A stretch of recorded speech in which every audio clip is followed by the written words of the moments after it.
Faith, they kept it. Respect, they earned it. Let's go! And the desire never died. All the way! That's how we set the goal! This league is about love for the game and for proving they can play it on any level at any time. We know we have a target on our backs and we're ready for it, so good luck to everybody else. They talk about us being an expansion team first year. It doesn't mean nothing. Like, why not us? We can do this. Today, everything is on the line. They fight for pride, for their team, and a lifelong dream. And this is what passion means. It's no team better than us. Understand that? Do it for your brother. The DC Defenders. The Louisville Kings. This is the United Bowl. Welcome to Washington, D.C. on a sun-soaked championship Saturday. From Audi Field in our nation's capital, this is the 2026 United Bowl, presented by Credit One Bank. The hometown D.C. Defenders, the number 4 seed, pulled off an upset to arrive at this United Bowl. They now face the red-hot Louisville Kings to determine the champion of this 3rd season of the UFL. Let's talk quarterbacks, and one of the rarest storylines we've ever covered. Today's matchup spans a long-woven history between Jason Bean and Chandler Rogers. They're both playing their best football that they've played all year long, each coming off impressive playoff road wins. But their history between Rogers and Bean, it goes all the way back to growing up in Texas as youth players, as prep teammates at Lake Ridge High School in Mansfield. They split playing time under the Friday Night Lights until 2017. Then 9 years later, this season, they were pro teammates for Louisville. That was up until Bean was traded here to D.C., and now they've led their teams to this United Bowl. Joe Tessitore and Jordan Rogers with you. Welcome to the 2026 United Bowl. We will check in with Sam Acho and Tom Luginbill in just a little bit. They will be our field-level analysts today. Jordan, it would be one thing if your high school teammate ended up being your pro teammate. It's a whole different level of things when you say, yeah, but at the end of that season, we're also going to play against each other for a championship. What do you make of these two? Well, we've all done it before, right? Sitting around, I wonder what so-and-so's doing from college. Usually the answer is, oh, selling insurance, still living in the hometown, working at a diner, not standing between you and a UFL championship. They competed back as sophomore and juniors, and now the culmination of that competition, both these guys with something to prove. Chandler Rogers wants to prove he should have been the starter all along, and Jason Bean wants to prove them wrong. You should have never traded me. I'm going to win a championship right in your face. Beyond the high school teammates, good coaching here. Louisville was 0-3. D.C. lost their last 4 of the regular season. How impressive you been? Yeah, Chris Redmond did a great job hitting the reset button week 5, trading his quarterback, cutting a few offensive players, changing the culture, and man, Shannon Harris, back-to-back years, the coaching job down the stretch, limping their way into the playoffs, and then making a run has been something special to watch. A reminder, music superstar 50 Cent will be live with an extended halftime performance. But to get this 2026 United Bowl underway, we check in with the studio and Zubin Mehenti. Good afternoon, Zubin. Joe, Jordan, thank you very much. That quarterback storyline is amazing, really, for a guy named Kirk Thor, who coached both of them in Mansfield. Both of these guys joining me throughout the afternoon. Rick Neuheisel, Roddy, great to have you here. Take me inside that quarterback dynamic a little bit more with sort of your inside track, having been a head coach in this league. Well, Roddy will remember those quarterback rooms. We might all get along, but there's only one of them that plays. So there's a great deal of competition that goes into it.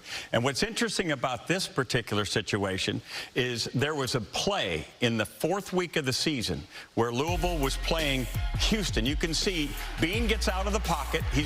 And he kind of takes a slide rather than trying to get into the end zone. Remember, they weren't winning a lot at that time, and the team kind of gave up on him. This caused Chris Redmond to say, I got to make a change. Chandler Rogers goes in. Can you imagine the motivation for Jason Bean today getting a chance to show up his old teammates and show them, I should have been the starter all season long? It's certainly going to be immense, Zubin, and I cannot wait to see how he performs today. Yeah, this league has always been known as offense. The last couple of years, the best offensive teams have made it there. Defense, though, could be the key to watch. Keep in mind the Defenders have led the league in sacks, and the Kings have been tops in takeaways. We are about set, ready to go to Audi Field in just 1 second. Take me inside inside that defensive prowess for both teams? Well, when you look at the defensive lines, they both have absolute playmakers, superstars on the defensive line. You look at Louisville, they've got Cam Gill, who set a UFL record with 10 sacks this season, was the Defensive Player of the Year in the league. And he's not the only guy on that defensive line. I love those two defensive tackles, Travis Bell and Josiah Bronson. On the other side, you got Derek Roberson to deal with, who's been in this league a long time. He is a force off the edge. So both of these defensive lines are going to have an impact on this game. Well, there's no question. Right now, Louisville leads the league in turnover margin. They're +7. They caused 8 turnovers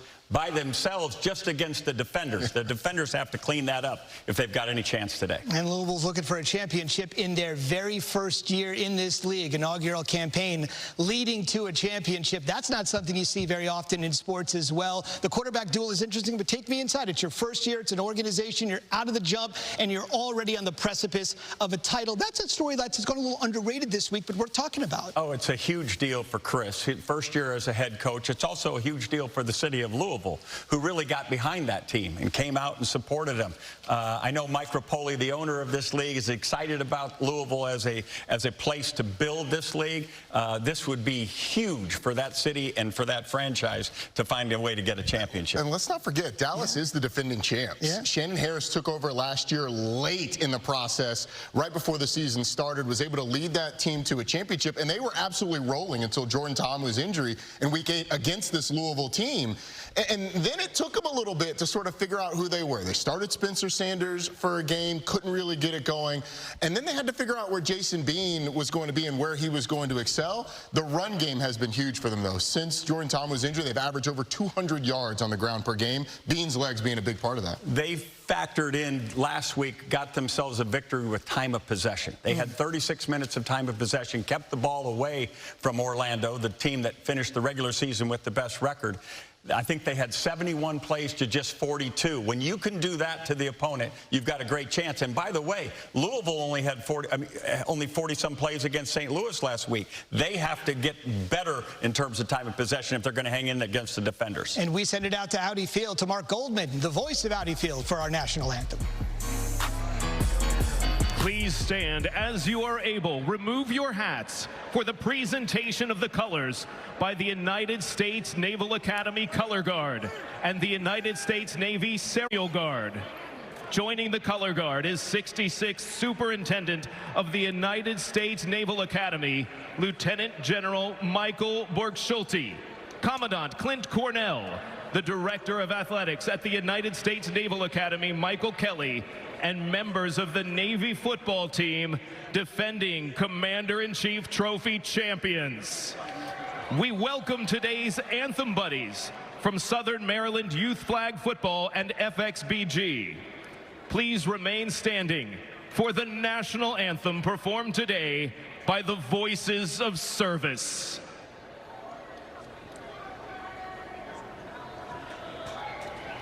Oh, say, can you see by the dawn's early light what so proudly we hailed at the twilight's last gleaming, whose broad stripes and bright stars through the perilous fight o'er the ramparts we watched were so gallantly streaming, and the rocket's red glare, the bombs bursting in air, it proved through the night that our flag was still there.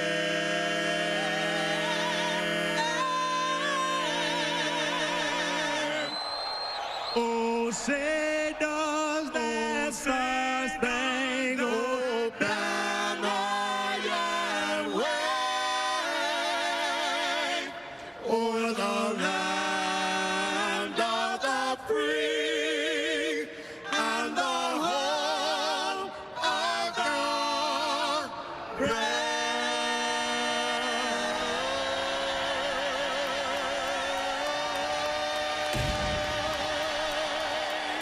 What a beautiful way to celebrate This United Bowl with the buzz here in D.C. as we're only 3 weeks away from America 250. Sam Acho will be the field level analyst with the home team going for back-to-back championships. And head coach Shannon Harris with Sam.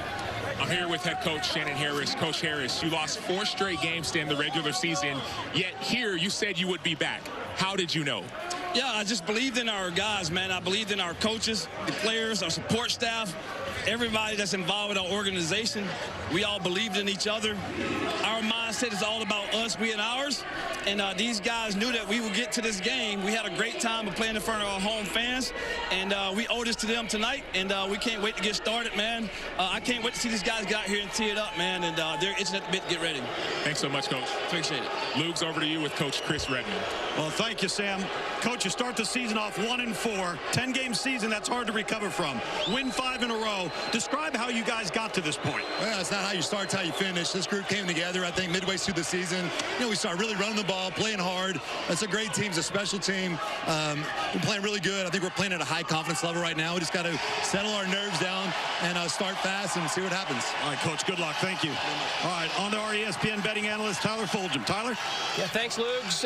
Market, I'm most excited to play here for this game before it gets started. Whether or not Lugs contributes to the beer snake back at DC Field like he did a couple weeks ago, I'm hammering the yes there.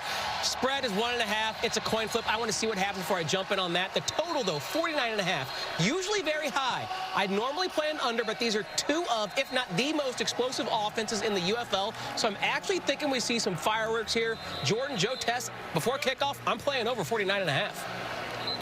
Tyler, the United Bowl featuring the top 2 scoring offenses in league history. So we'll see what kind of a game we get offensively. It is a sunny, hot, humid day with little wind, and that is why you see Louisville, the Kings, even though this is designated the United Bowl as their home game, because this was decided as the site of the United Bowl long before they knew DC was in it, they chose to wear their lighter road uniforms because of the weather, Jordan. Yeah, it's hot today. They also had some cramping indoors last week at St. Louis, so the heat will play a factor today, and that played a factor in the decision for Louisville to wear the lighter jerseys.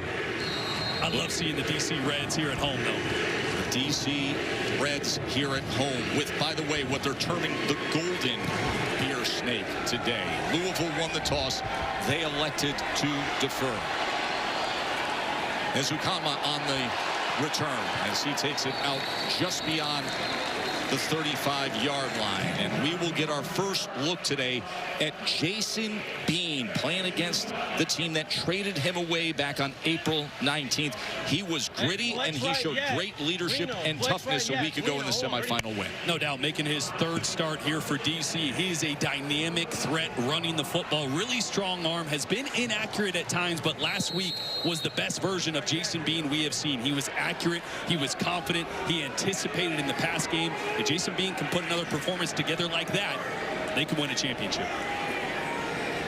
Left that game in the second half a week ago in pain, injuring his left shoulder, came back in and secured the victory as Deion Jackson is wrapped up. Ones to Watch is brought to you by Credit One Bank. Yeah, and Deion Jackson's one of those all-UFL running back, led the UFL in yards and touchdowns. Didn't have much of a game last week. They need him to get going, and Cornell Powell, their #1 wide receiver, will be targeted a lot on the other side. The Defensive Player of the Year, Cam Gill, got to find out a way to block him. He'll be all over Jason Bean, and Corey Mayfield as well, one of the best DBs, all-UFL guy. Interception. Here's Bean, quickly gets it out and gets it complete to Ty Scott. Fred Kai is the veteran offensive coordinator for DC. Orman, red, T. Cleveland. D. Orman, red, T. Cleveland. And he's done a great job of adjusting this game plan around what Jason Bean does well, which is using his legs and making fast decisions. He's taken a lot of the decision-making off his plate to help that out. And we saw a good result last week. We're down in 6. Bean, pocket collapsing as he just tried to get it away, but it goes incomplete as Jaheim Thomas, the former Wisconsin Badger star linebacker, was applying pressure. Boy, watch the pressure from both sides, but watch how the defensive ends are not going to rush too deep. They really want to just contain Jason Bean. If you rush past him, you allow these big lanes to open up. There's nowhere for Jason Bean to scramble. Really great job from this Louisville pass rush early. So the former SEC star punter at Tennessee, Paxton Brooks, on to punt away. Lucky Jackson is the return man for Louisville.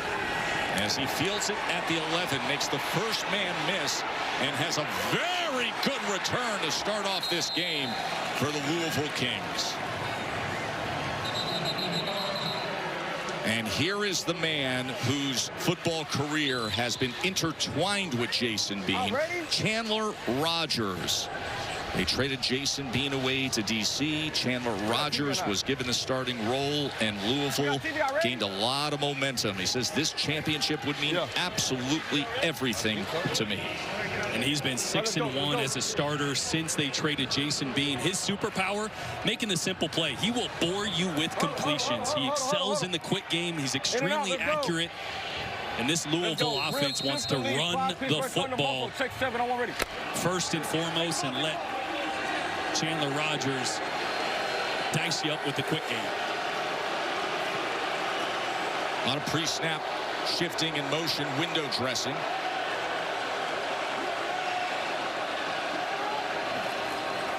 As they will start on the ground with James Robinson, who opened up last week's semifinal game with a 53-yard touchdown. The ones to watch brought to you by Credit One Bank for this side of the matchup. Yeah, Louisville's got two really good running backs, Ian Wheeler and James Robinson. Both had 50-plus yard rushes last week against St. Louis. On the other side, Derek Robertson was a finalist for MVP. He is one to watch, man. You got to figure out a way to block him, just like DC has to do with Cam Gill and Bryce Thompson. An interception last time these two played, one of the more important guys on defense. Here's Rogers, his first pass of the game. Winstead trying to turn the corner, and he's going to be a couple yards shy of that line to gain. Bryce Thompson made the tackle. What do you got? Steve Logan's the offensive coordinator. 50 years of coaching. Former head coach at East Carolina was Matt Ryan's play caller at BC. 42nd year calling plays. He is a salty vet. And he mentioned, I've never had a go-to wide receiver in my career. The offense dictates where the ball should go, and Louisville's got three really talented guys for Chandler Rogers to find. 3rd down and 2. Rogers gets it complete for a first down, connects with Trey McKitty, his tight end. There you go, first opportunity. The ball comes out so fast.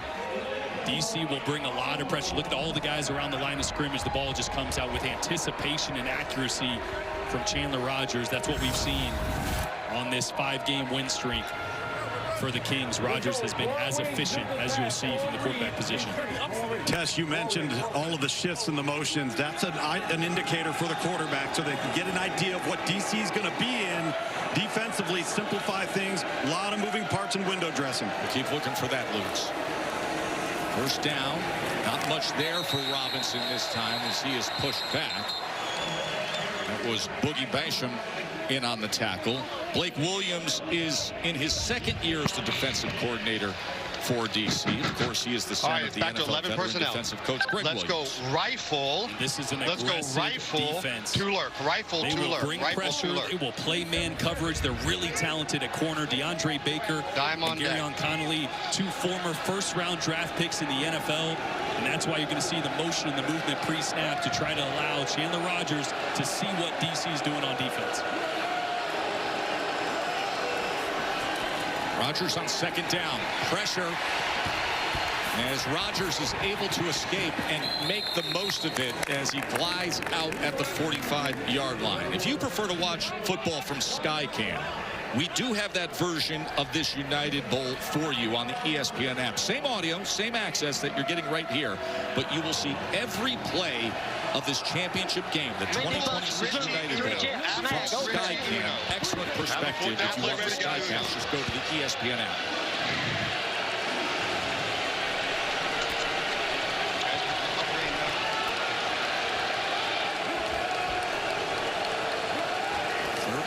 For Louisville on their opening drive. And it's incomplete. It was thrown just slightly behind the incoming Isaiah Winstead. Well, it's a little option route by Winstead. He's going to push up and then break in. And this is unusual for Chandler Rogers. He throws this behind Winstead. He's got to step on 2 defenders there. If that ball is a foot out in front, it's a completion and a first down. Instead, they're going to have to go for it on 4th down here because of that unique rule here in the UFL. If you cross the 50, you got to go for it. Well, actually, you know, they have the biggest leg kicker in the league, so if they wanted a 4-point field goal attempt, they could do that too. Tanner Brown had 2 60-plus yarders last week, but here's your 4th down and 5. 4th and 5, and they take a shot play downfield, but it was thrown beyond Tariq Black. So it's a turnover on downs, the incompletion, and that is how we get underway here, the 2026 United Bowl. DC and Louisville underway to determine a champion.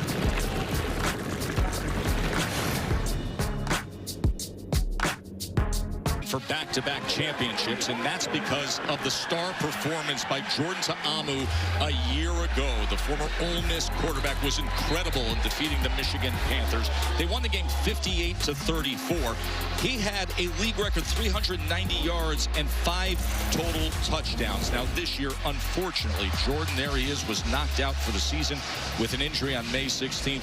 Jordan, so sorry about what happened this year, but how you doing right now, my friend? Hey, doing well. I'm happy to be out here to support the team. 2 weeks post-op, so you know, thank God for you know, traveling mercies and all that. You look good standing without those crutches. Hey, you've been in Jason Bean's shoes last year, really with the matchup with something to prove for the opposing quarterback as well. What was your message to Jason leading into this game? I just told him, play his ball. This is Bean's time now, so just go out there, play like how he did last week, take care of the football, and use his legs. I mean, this guy's fast. This guy can throw downfield. He's the whole package, so just continue to lead this team. They're all looking for him to lead this team, and you know, he just got to, you know, do Bean football. Jordan, we'll let you get back to supporting your teammates. Thank you. The UFL Championship game MVP from a year ago, Jordan Ta'amu. Appreciate you guys. Deion Jackson went for 2 yards on 1st down. And now Jackson catches a seam. Deion Jackson with a chunk play for DC. Boy, watch all the lateral movement here. Everybody flowing that way, and Deion Jackson does a great job of reading that quickly, cutting it back. That's just an outside or inside zone. Great vision from Deion Jackson. That's when this DC team is at its best. Rushed for 218 yards against this Louisville Kings defense in Week 8. 20-yard run here for Jackson. Patiently looking and probing, and works his way to just inside the 30-yard line. It was Keaton Ellis, former Penn State defensive back, with the tackle. Number 4, 11. Billy Yella. Billy Yella. Hey. Tell him watch the screen. This is a screen here. Watch it pop. Watch it pop. Here, Jamie Sharper, the defensive coordinator for Louisville, saying, watch the screen. This is a screen here. Bean. Pocket collapsing, and he is taken down that time. And that was Daniel Graziak. Boy, once again, great job on the outside of not rushing past the quarterback, but condensing the pocket into him. When you got an athletic quarterback, you don't want to open up any run lanes for him. Look at the pocket just closed down around Jason Bean. Nowhere to go with the football and nowhere to run for the quarterback with 4.5 speed. So now a 3rd and 8.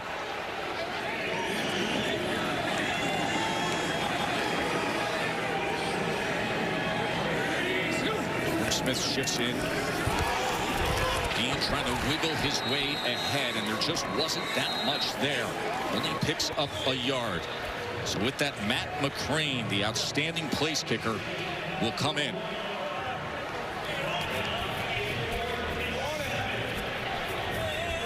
A week ago, Matt McCrane sealed the semifinal win with a 61-yard field goal in the 4th quarter. His 3rd 4-point field goal of the season. One of the great rule changes in the UFL that everybody has enjoyed. This from 48. Great lift, great rotation, and puts it through.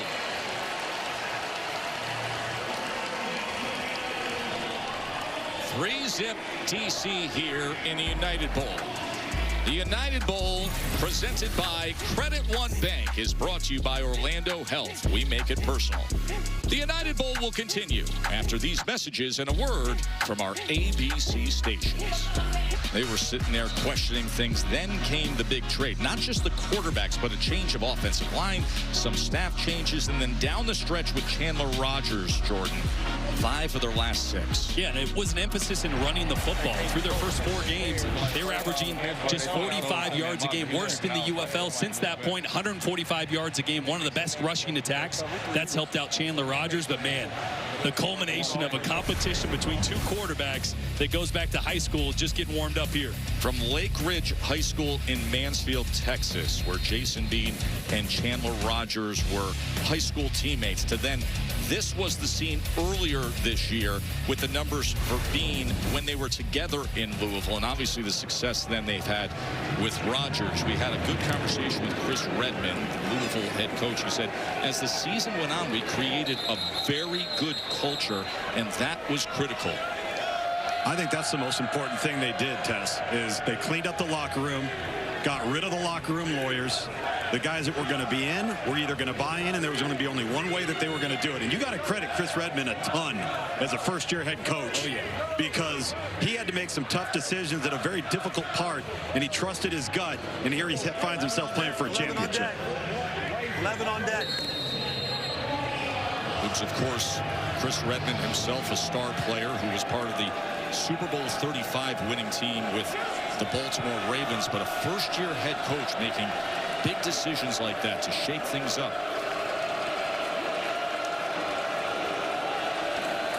Rogers, quick pass, and that ball is loose, and they're ruling it incomplete as Isaiah Winstead was the intended target. So this is the second drive for Louisville. Their first drive got into DC territory, but it stalled out, having to go for it on 4th down.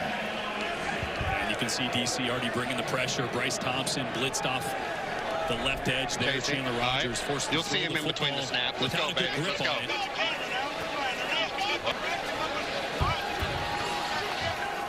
Isaiah Winston a little slow coming off the field. And this was Ian Wheeler. So running back and receiver banged up. Flex Yankee, 5 Black Thunder, all in.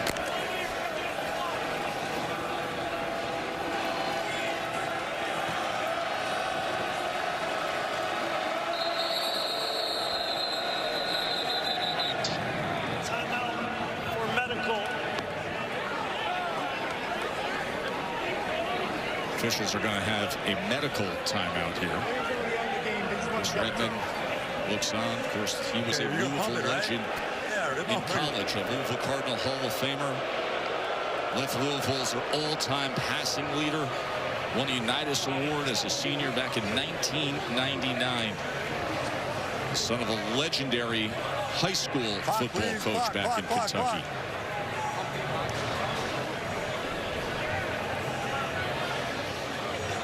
But remember how hot it is down there. Everybody getting a swig of water. Cramping and handling the heat is going to definitely play a factor today. Well, and Jordan, remember, the Louisville sideline is completely under a shade as opposed to the DC sideline. My man Sam Acho over there is baking under a sun lamp. That is the benefit of being designated as the home team in this United Bowl.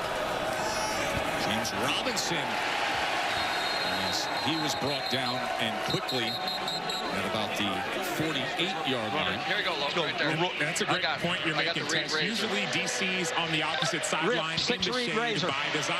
Rip, 6-read razor. Teams, they're in the sun in this 90-plus degree heat. That's right. Rip, overload rep, the jersey choice as well. Louisville designated the home team, but they chose to wear their lighter shaded road jerseys, so they get the shade with the benefit of that sideline. Nearly 90 degrees, very humid here in Washington, D.C. on this Saturday. Are you okay? Are you okay? Did you hit your head? Okay, okay. I'm going to take Tariq Black off to the medical tent for a moment. And the official actually made him go off the field. I think you kind of saw him stumbling around there in the huddle. He's been a really big part of their success recently. Even as a blocker, as a receiver, had a big-time block, cracking down to spring the 51-yard touchdown last week with Ian Wheeler. And I have a body on Derek Roberson. They're down in 7 as James Robinson will take it out to the 46-yard line, tackled by Andre Mintz, one of the great stories of the UFL postseason, as he was just signed over a week ago. He was an outstanding player for DC a year ago. He was working as a C-level sweep professional, and then they signed him to bring him back to get some extra pass rush. Tess, he retired. He was done with football. Until 2 weeks ago, Coach texted him, hey, you got 2 more in you? Got some paid time off you can take? We can sure use you for a playoff run. And he answered the bell. Mack Brown into punt away for Louisville. And it checks up inside the 5 and then takes a hard left turn. What a punt by Mack Brown. As if he was steering it.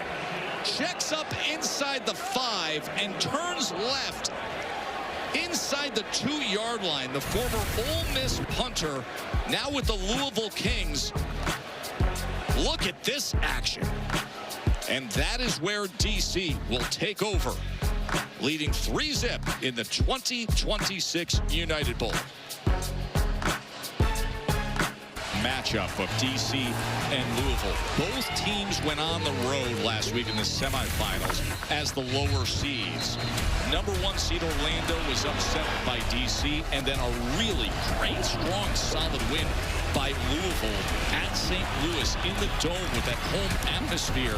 They won 29-20. So both teams pulled road upsets. Both teams had kickers with 4-point-60-plus yard field goals, and that is the UFL bracket.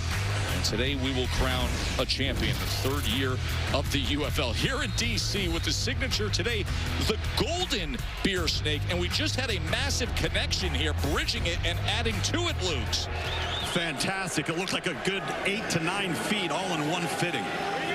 So now, after the sensational pin punt, and the flag is going to come in. They're going to whistle this dead. Remember, moments ago, there was a sensational pin punt by Mack Brown. So DC starting off at their own 2-yard line. This is our first flag of the game. Number 18, unevaded to the quarterback. 5-yard penalty, still first down.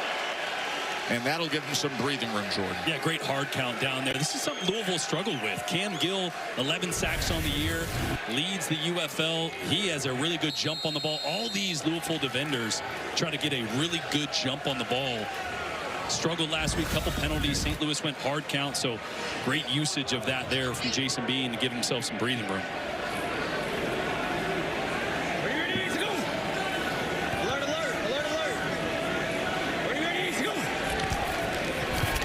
Valladay on the carry as he gets it to the 10-yard line. So he'll be 2nd and short. And neither team right now doing a great job on first down. That's why we've seen so many 3rd longs. Really imperative on this down right here. If you're Louisville, watch Jason Bean's legs. They've done a great job at containing him in the pocket so far. But these 2nd downs, when it could be run or pass, or when he's extremely dangerous with his legs. Xavier Valladay again, and here he goes. Valladay, watch out. Ball is punched out. That's a live football bouncing into the end zone. And it is punched out by Ellis and recovered by Louisville and Cameron Dantzler. So it'll be Louisville football and a touchback as Xavier Holiday was tracked down and turned it over. What a wild play. Wow, great blocking up front first and foremost. Valladay hits the hole, and it seems like he's gone.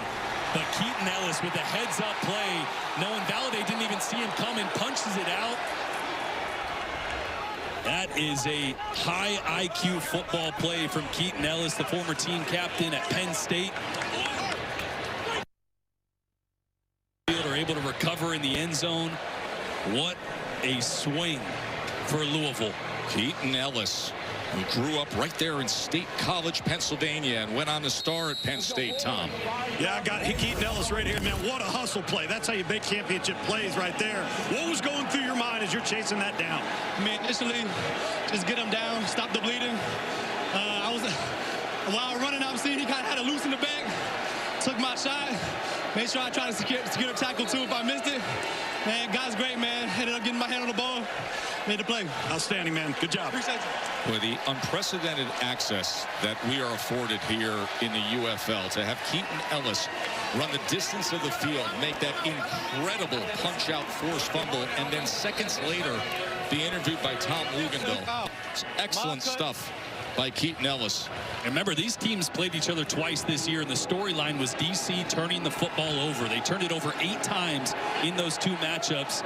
And once again, Louisville forces yet another one on an even bigger play. So 1st and 15 after the penalty. Here is Wheeler, and Wheeler is met, pushed back by Bryce Thompson. Boy, right now, DC has 0 respect for a vertical passing game. I mean, let's go short G, spin, kick strong. Short G, spin, kick strong. They are short loading G, spin, the box kick strong. and daring Louisville to throw the football. I'm going to tell you in a second.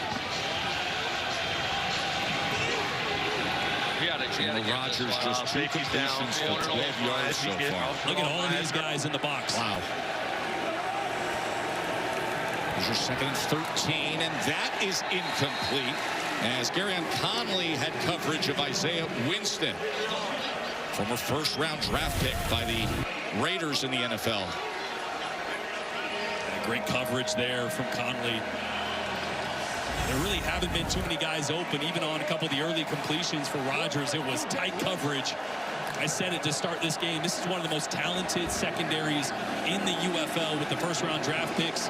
The safety talent they have, tough task for these Louisville receivers. Yeah, both corners were drafted in the 1st round of the NFL draft.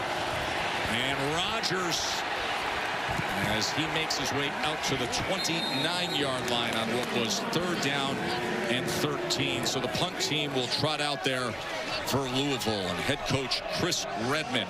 Defense came up big after that long run by DC. Ended up being a turnover and a touchback, but now punting away. Way to hold on to the ball.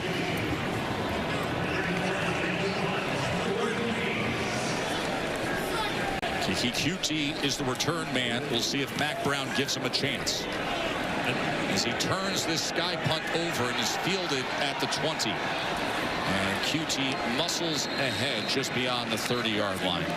Yeah, and this is what makes Jason Bean so dangerous. His 4.5 speed and athleticism that caused fits for Orlando last week. And I mentioned earlier, don't rush past the level of the quarterback. You see defenders getting behind the quarterback. That means it opens up a big rushing lane for Jason Bean, and that's when his athleticism can take over. But what I loved last week is that he wasn't just a step up and run guy. He stepped up, found the lane, and kept his eyes downfield a few times. Hits a big play here to Cornell Powell on a 3rd down, I believe. Hit another big play to Braylon Sanders in that game outside the pocket. So far tonight, though, or today, I guess, Louisville doing a great job of condensing the pocket, not allowing those big rushing lanes for Bean to use that athleticism. Let's see if the trend continues. Gets the ball out quickly and gets it complete to Ty Scott. And Ty Scott drags Mayfield ahead for extra yardage to the 45-yard line. And expect more of those now passes. I was here on the sideline watching the DC defenders, offensive staff talk. They said, hey, man, if we see Louisville play that far off, get it out to our receivers and get it out to them quickly. So expect more of that if Louisville wants to continue to play about 7 or 8 yards off. That was the case with Ty Scott right there, Sam. 13-yard reception for Scott. Keeper with Bean. Needs a long strider if he can square the shoulders and get upfield. Passes midfield. Good run on 1st down. You see Bean get up a little slowly. Remember that left shoulder he injured last week against Orlando, left the game. And actually popped out of socket, got it back in, was able to come back in the game, but it's going to be heavily taped there. You see him fall down there on that left shoulder. He was writhing in pain a week ago. We didn't know if we would see him again, and he comes back into that semifinal game, guides the offense to over 400 yards of total offense. That is incomplete, as he was looking to get it to Scott again. This is the injury that you were citing last week, Jordan. Yeah, Bean does the right thing here. He slides, but defender comes on top of him at the end there. You can hear how much pain he was in. I'm with you, Tess. I didn't think he was coming back into the game, and he trotted back in after the Spencer Sanders interception, finished the game. Didn't want to wear a bulky brace, so they just taped it up to support that shoulder as much as possible. 3rd down and 1. Smith. Well, he is met right near the line of scrimmage, and he is going to be short of the line to gain. It was Jaheim Thomas. So it's going to be 4th down as we come to the end of this first quarter. Remember, no punting inside the 50-yard line in the UFL this year. Heated, highly contested. The 2026 United Bowl. The DC Defenders with a field goal on ABC. There is the galvanizing, energized owner of the UFL, Mike Repole. Mike, first and foremost, congratulations on this year. I think you have to reflect on things and feel very good as we sit here at the United Bowl. Joe, Jordan, thanks for having me, man. It's you know, 10 months in, I got to tell you, it very rarely does something exceed my expectations, but this crowd and this United Bulls is right there. It's really exciting what we've done the first year. Stay with us for a moment, Mike, as we're going to open up this second quarter with a 4th and 1. And this is going to be really close, and I think Deion Jackson may have been pushed back and stopped, and we have a turnover on downs here by Louisville. The defenses are really stamping themselves, Jordan. Boy, great job on the interior. Travis Bell, Josiah Brunson. Look at the penetration between the A-gaps. Nowhere to go for Deion Jackson. One of those wrinkles that Mike Repole instituted this year. You can't punt it when you cross the 50. He also added the 4-point field goal. Mike, how pleased are you with some of those wrinkles that you brought to the game, and could we see some further innovation as we continue on next year? I mean, Jordan, so far between the four-point field goal and really the no punting has been so great because it starts drives like right in the middle of the field. And it played a role in how we have this matchup as well. We had 4-point field goals last week in both semifinal games. Mike, where are things headed here? Obviously, you had new markets this year. You had 6 new venues. Where are things headed? I know you've discussed expansion.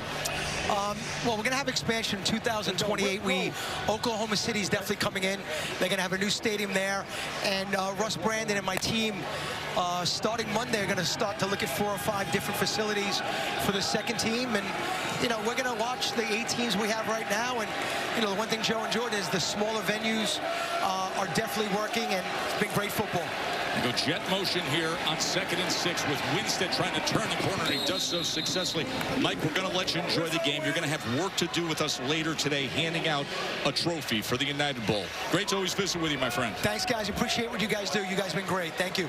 That is Mike Repole, the energized co-owner of the UFL, who instituted and pushed for the rule changes that have been dynamic, the new markets, the better venues, and he's not done yet. He has been talking this week with all the interviews about future markets that he's interested in, incremental growth with TV ratings, with the relevancy and awareness of the league this year, and now this exciting United Bowl. First down for Louisville after the turnover of downs. Taking it straight ahead is James Robinson.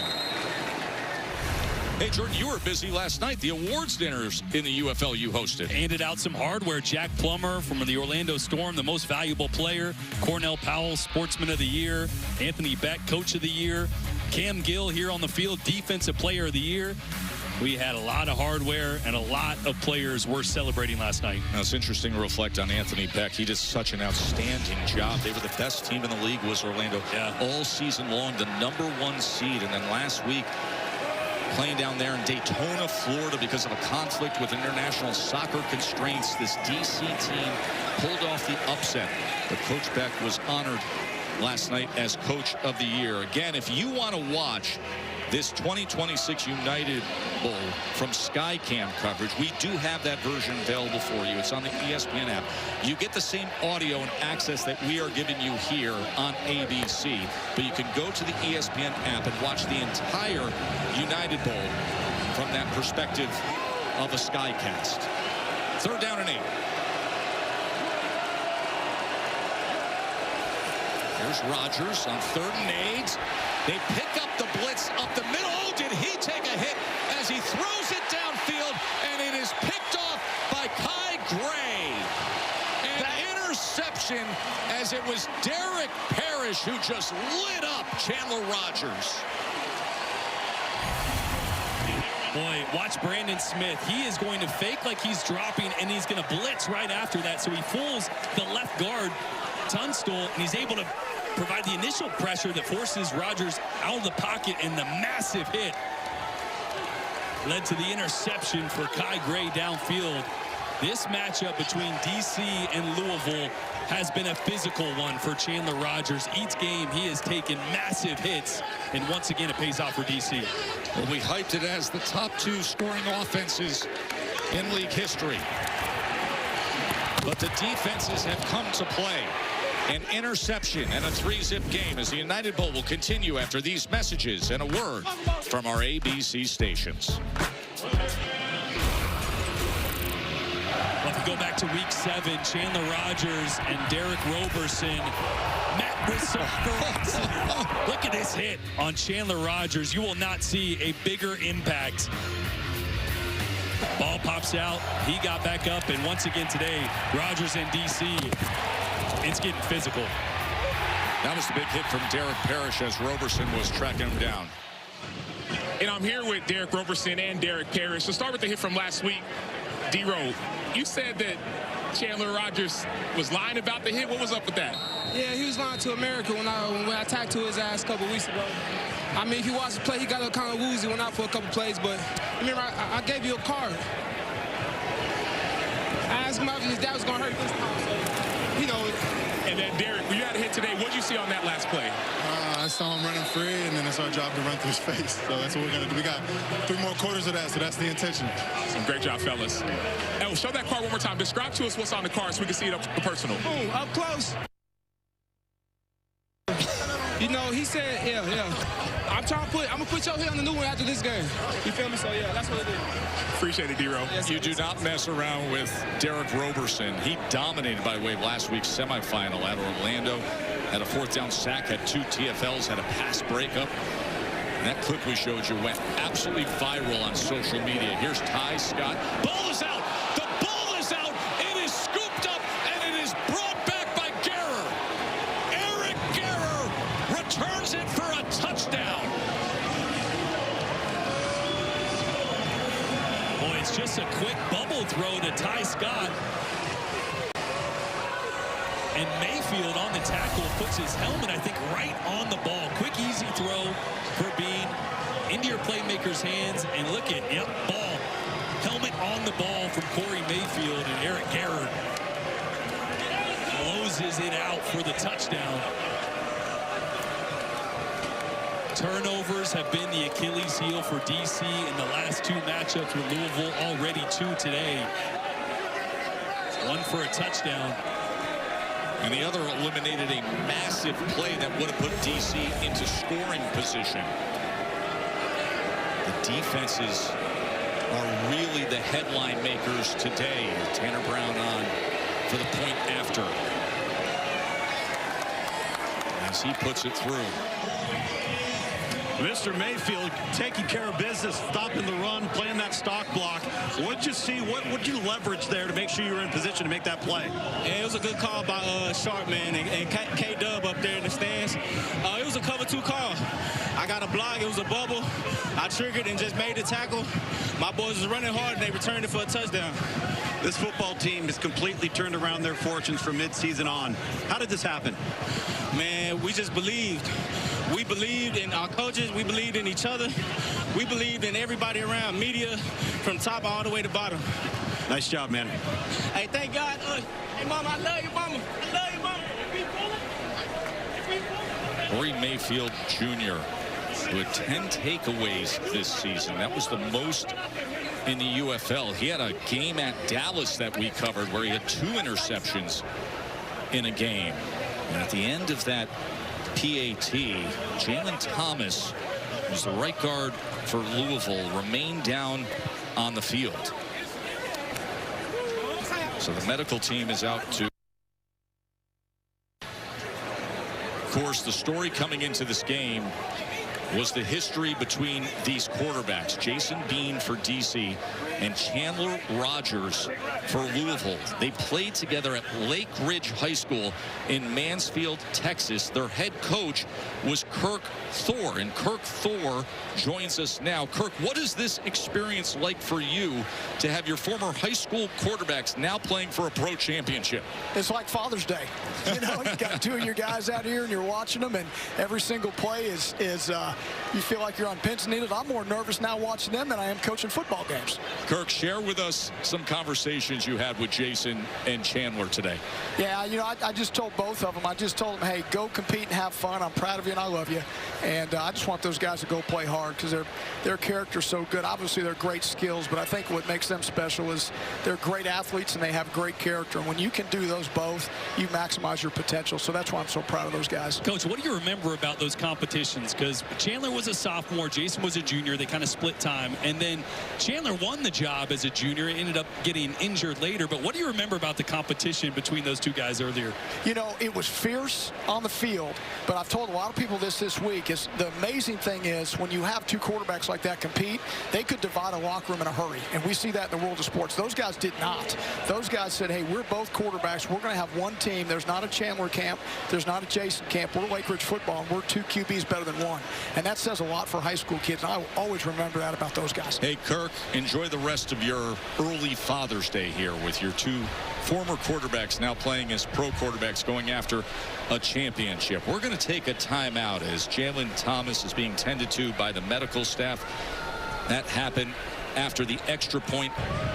Now, Louisville teammates coming to check moments ago on Jalen Thomas, who unfortunately leaves this game carted off the field. The former 3-year starter at SMU had spent time with the Ravens, and Giants, and Texans. And a big part of the success of the transition that happened midseason with the Louisville Kings. Louisville up 7-3 here in the 2026 United Bowl. Yeah, the only consistent for that offensive line up front. Everybody else is new or in a new position. So big loss for Louisville as they need to get the ground game going. Kama on the return as he fights his way to the 25-yard line. That Louisville defense has come up big today, Troy. Yeah, it's been back and forth. I think the original concern was not letting Jason Bean beat you with his legs, and they checked that box. The problem is DC's had some success on the ground. Xavier Valladay, a massive game-changing run until Keaton Ellis comes from behind and punches it out. And then another game-changing play from this Louisville defense. Another punch out, this time Corey Mayfield. Eric Garrer picks it up for the touchdown. Louisville defense forcing 2 turnovers. That's now 10 total turnovers in a little over 2 games against this DC offense. The trend continues. Consider what DC would have had for field position on that long Valladay run, and then the massive forced fumble by Corey Mayfield that Garrer picks up and scores with. And now here's Deion Jackson with a good run. That'll start off this drive, moving the chains.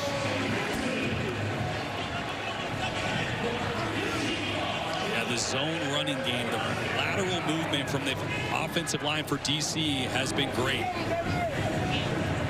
Both Valladay and Deion Jackson, great job of reading and finding those cutbacks. Back to work is Deion Jackson. 28 NFL games played. He was named All-UFL this year.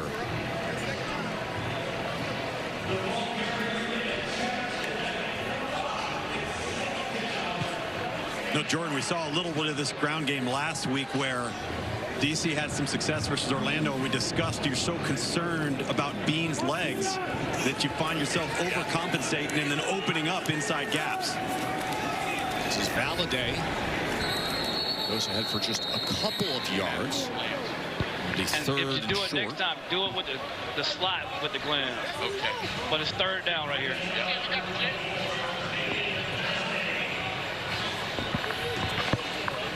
Third and 2. But Interesting place where the ball is, guys. It really is, because that 50-yard line, you cannot punt if the ball goes inside the 50-yard line. So there's a scenario where they could gain yardage, be short, and be forced to go for it on fourth down. So let's watch what happens here closely. And Valladay, they're not going to have to worry about that. Xavier Valladay, score it, DC.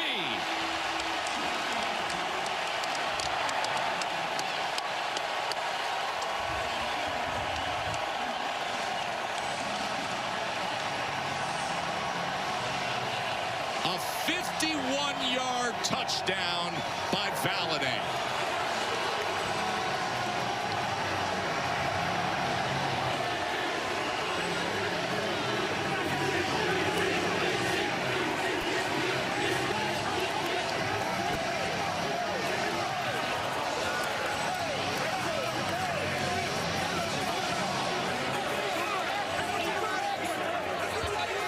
What redemption, considering he had the long run earlier where the ball was punched out and recovered by Louisville. Matt McCrane on for the PAT. Well, it's a great job by Valladay, because there's going to be a free rusher on this side. He's just got to break that tackle, and watch right after he breaks this tackle. So right here, pause it right here. Watch both these defenders get inside, so nobody outside. For Valladay, two guys get in one gap, and all it takes is a missed ankle tackle, and Valladay is out to the races. Two broken tackles, one missed assignment by a guy that should be outside, gets caught inside, and you got a long touchdown for DC.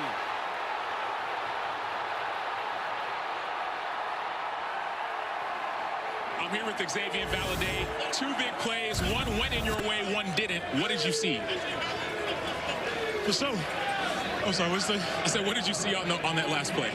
I saw pressure. We didn't get it. Our offensive linemen, we didn't get up to it, but I saw it with my peripheral, so I had to make sure I had to use all the tools in my repertoire bag just to be able to defeat the block. I kept my head up when I saw the DN was trying to get off my tackle's block, so I bounced it to the outside. CP had a good block, and it was a home run from there. I had to make up for the first one I had. So all glory to God. Thanks so much, Xavier. Appreciate you.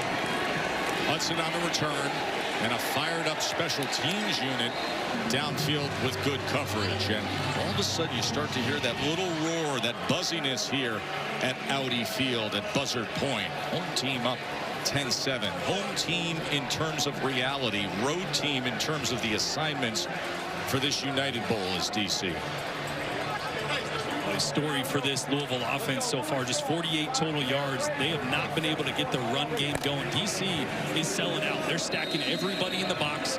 They're playing tight man coverage on the outside with one high safety. At some point, Louisville's got to try to take a shot in one-on-one coverage, or DC is going to continue to suffocate this run game, make it really difficult on Chandler Rogers and this offense to get things going.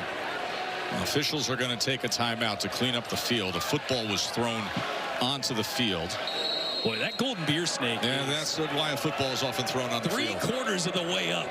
This thing is going to reach the top and some today.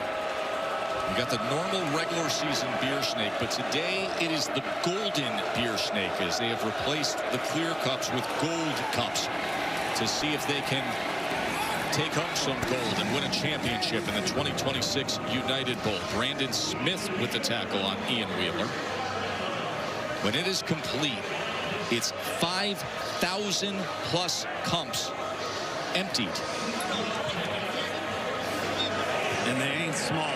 No, as you found out recently when you chugged one. It's one of the best sections in all pro sports to be in. They just have a blast all game long. 2nd and 4. And they keep it on the ground with Wheeler. And he is stacked up and tackled for a loss as Derek Roberson and the bunch get after Wheeler. And that one was all Joe Wallace. Big number 7 down there is going to take a double team right here. Watch the penetration. They can't move him anywhere. There is nowhere to go. Joe Wallace doesn't stack up the stat sheet very much, but he has a huge impact on slowing things down up front and opening things for Derek Roberson on the edge. His 4th year with DC is Joe Wallace. He's a 300-pounder. His measurables aren't great with height, but they're great with width. 3rd and 5. And the flag comes in.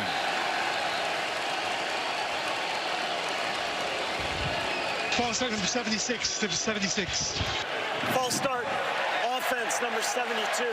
5-yard penalty, still 3rd down.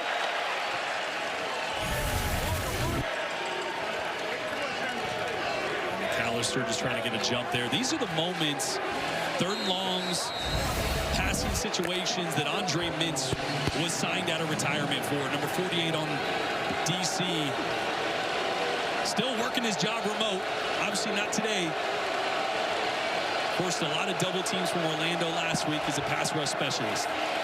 3rd down and 10. Here's Rodgers on the run, and he takes a hit at the 35-yard line from Sam Kidd.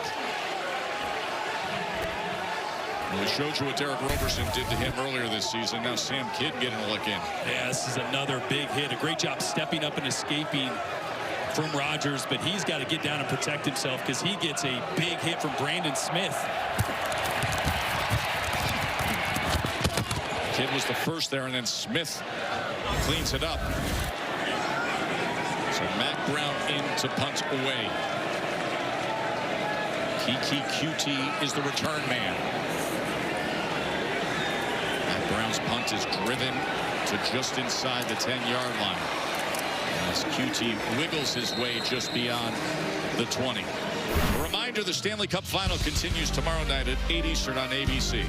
It is Game 6 from Vegas. Could Carolina lift the cup? Will we have a thrilling Game 7 on Wednesday? I mean, is there anything better than a Game 7 in the Stanley Cup Final? Tomorrow, it comes your way on ABC, Game 6. ABC, of course, home to the Stanley Cup Final.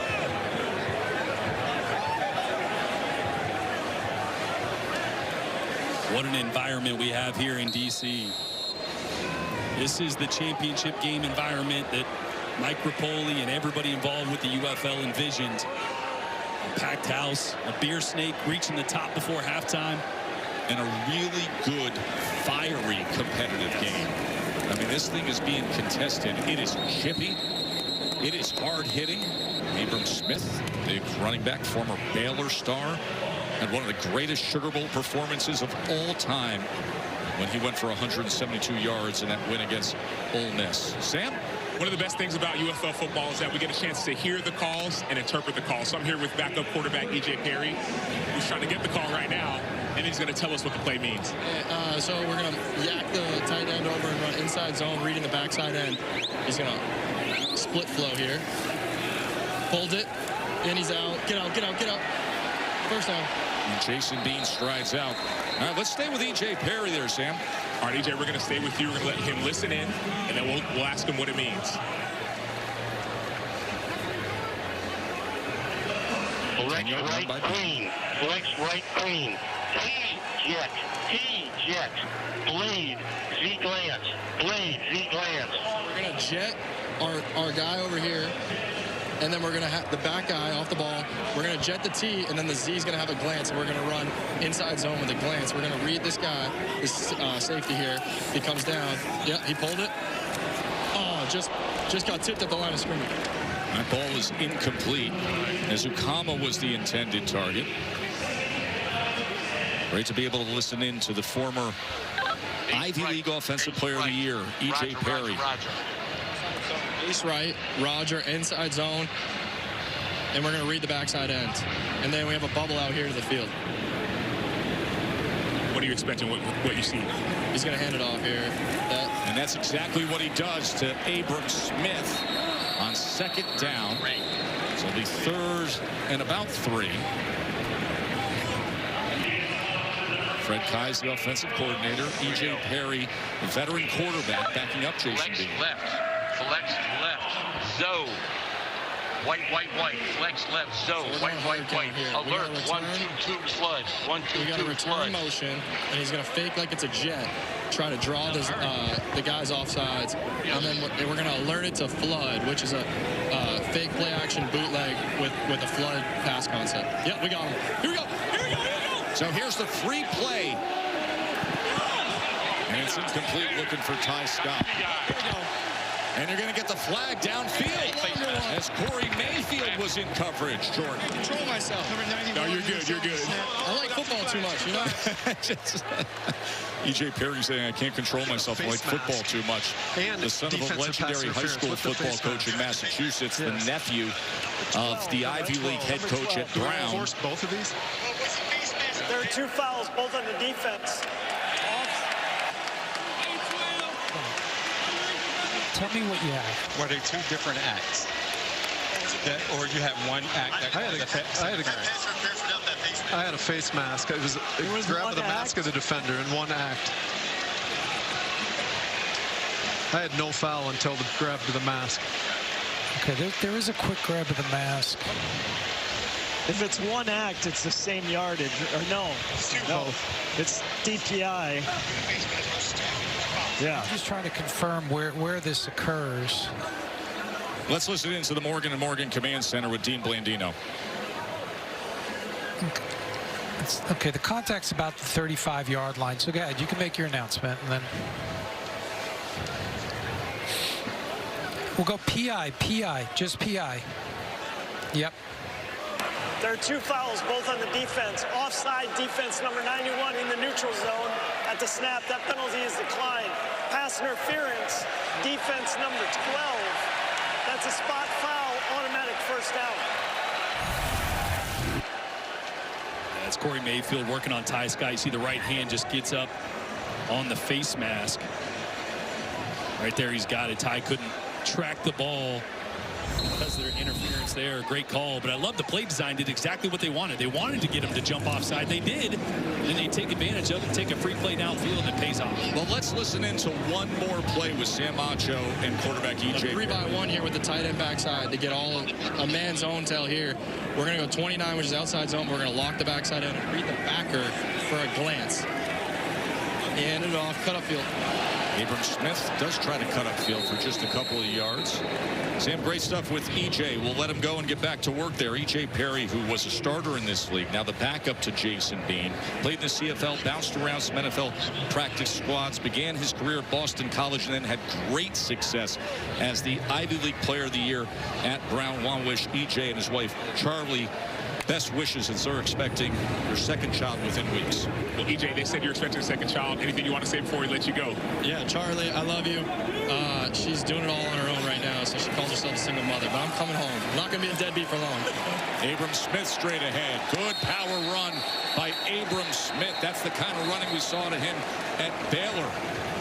I think she'll forgive you, EJ, if you bring some hardware home. This is what DC wants to do, though. Get the run game going, especially north and south here, as Abram Smith just leans off those blocks. But you're starting to see, as we got insight to the play calls from offensive coordinator Fred Kais, he's starting to tag a lot of these runs with RPOs.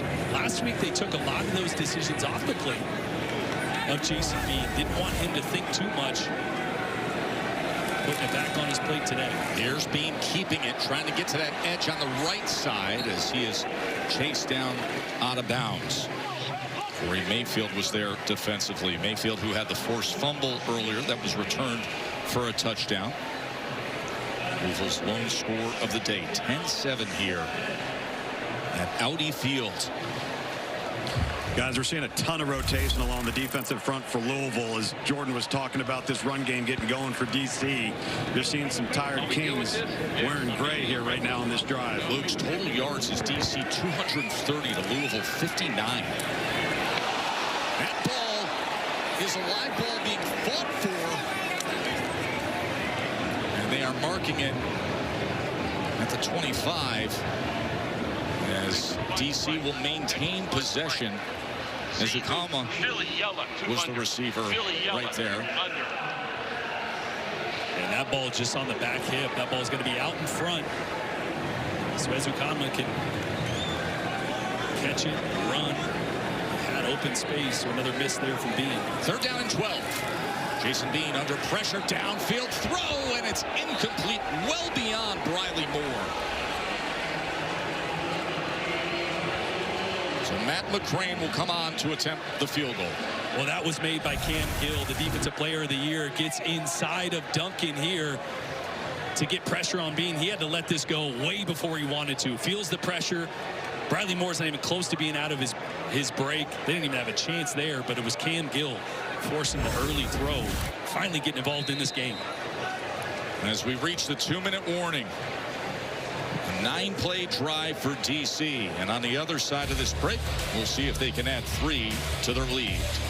Easy. Want to remind you, coming up at halftime, a live performance right here from Audi Field from Grammy Award-winning artist 50 Cent. An extended halftime for the celebration here at the 2026 United Bowl. Plus, all the analysis from Roddy Jones and Coach Rick Neuheisel with Zubin Mehenti. Great to have Coach in studio today. So 50 Cent coming up.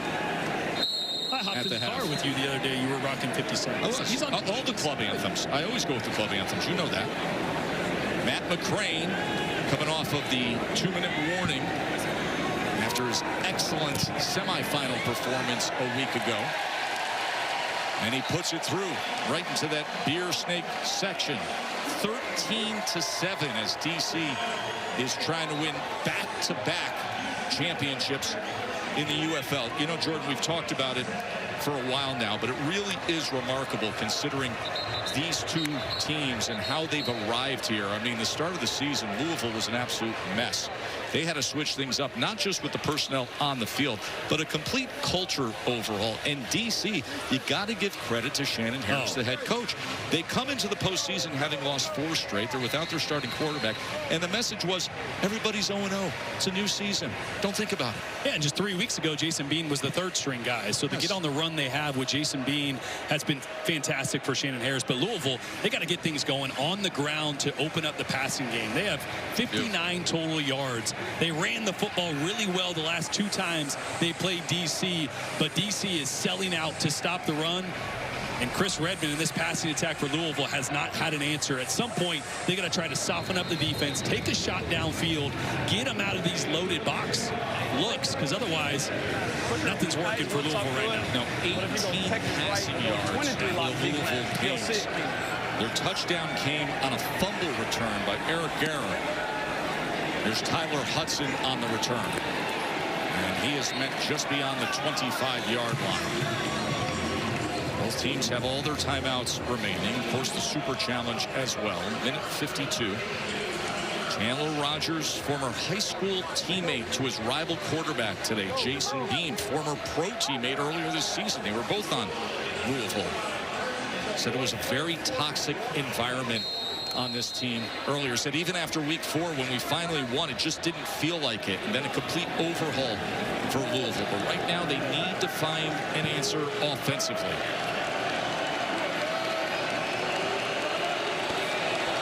Rogers, they're looking for the screen, but not much there with Lucky Jackson. Well, again, it's going to be tough to get those screens off when you got corners 2 or 3 yards in front of the receiver. I mean, there is no room on the outside right now. DC continues to dare this Louisville team to throw the football vertically. 2nd and 7. Rogers does go downfield, and it is picked off. That is intercepted by Kai Gray again on the return. And just before halftime, DC is going to have prime position to add to their lead.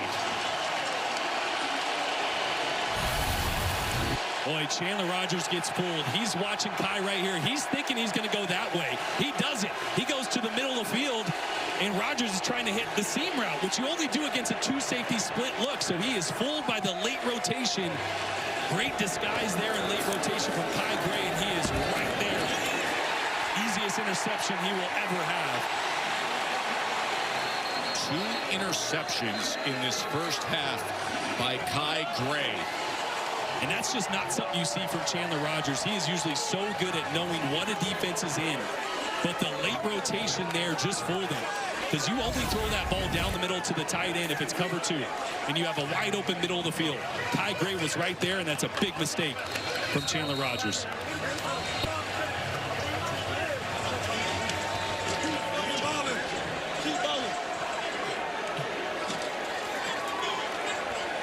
And now DC takes over at the 13-yard line as Jackson is backed up.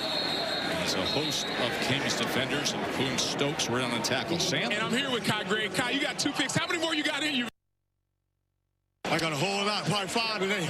That's how I'm feeling. What did you see on that last one? I saw the tight end trying to hit the seam. I felt like they should attack the seam. I just baited them into it. He threw it right to me. I was trying to take it back to the crib, but QB stopped me. But hey, I trust my offense to get in the end zone. Thanks, Scott. Yes, sir. Thank you. What a first half for Gray. Second down to the end zone. That is denied. Riley Moore was the intended target, but Jaheim Thomas defended the pass. That's another time that Jason Bean is kind of predetermining where he's going to throw, because Cameron Dantzler was underneath that one. That is double covered. He has got to check that ball down to the shorter route.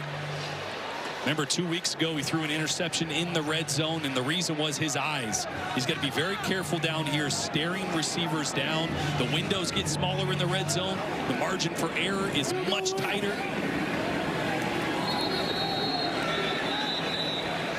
And a timeout is going to be used by DC. 37 seconds remaining in this first half. A really offensively challenged first half for Louisville. This was the interception moments ago, the second of this first half by Kai Gray. Yeah, you see Rogers working left first again, thinking it's going to be a different coverage, and Kai Gray was all over it. But you can't let the quarterback tackle you.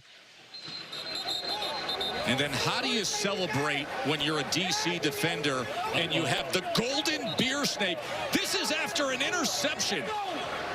Kai Gray just takes a golden beer snake cup filled to the rim. I mean, one of the rowdiest sections in all of pro sports, and they can't get enough, and he celebrates with them. There is nothing like the UFL. He might regret that choice in a couple minutes as it just starts to get real sticky under that helmet. But man, what a way to celebrate, and he deserved it. Second interception of the day. There's Bean on third down, utilizing the legs, but he is just tripped up by Guerra. Guerra, who had the fumble return touchdown earlier in this first half.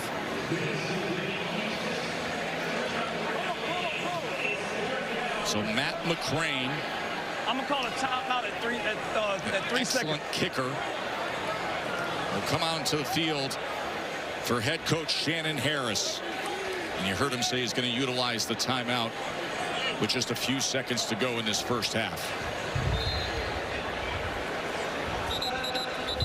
Second charged. 30 seconds.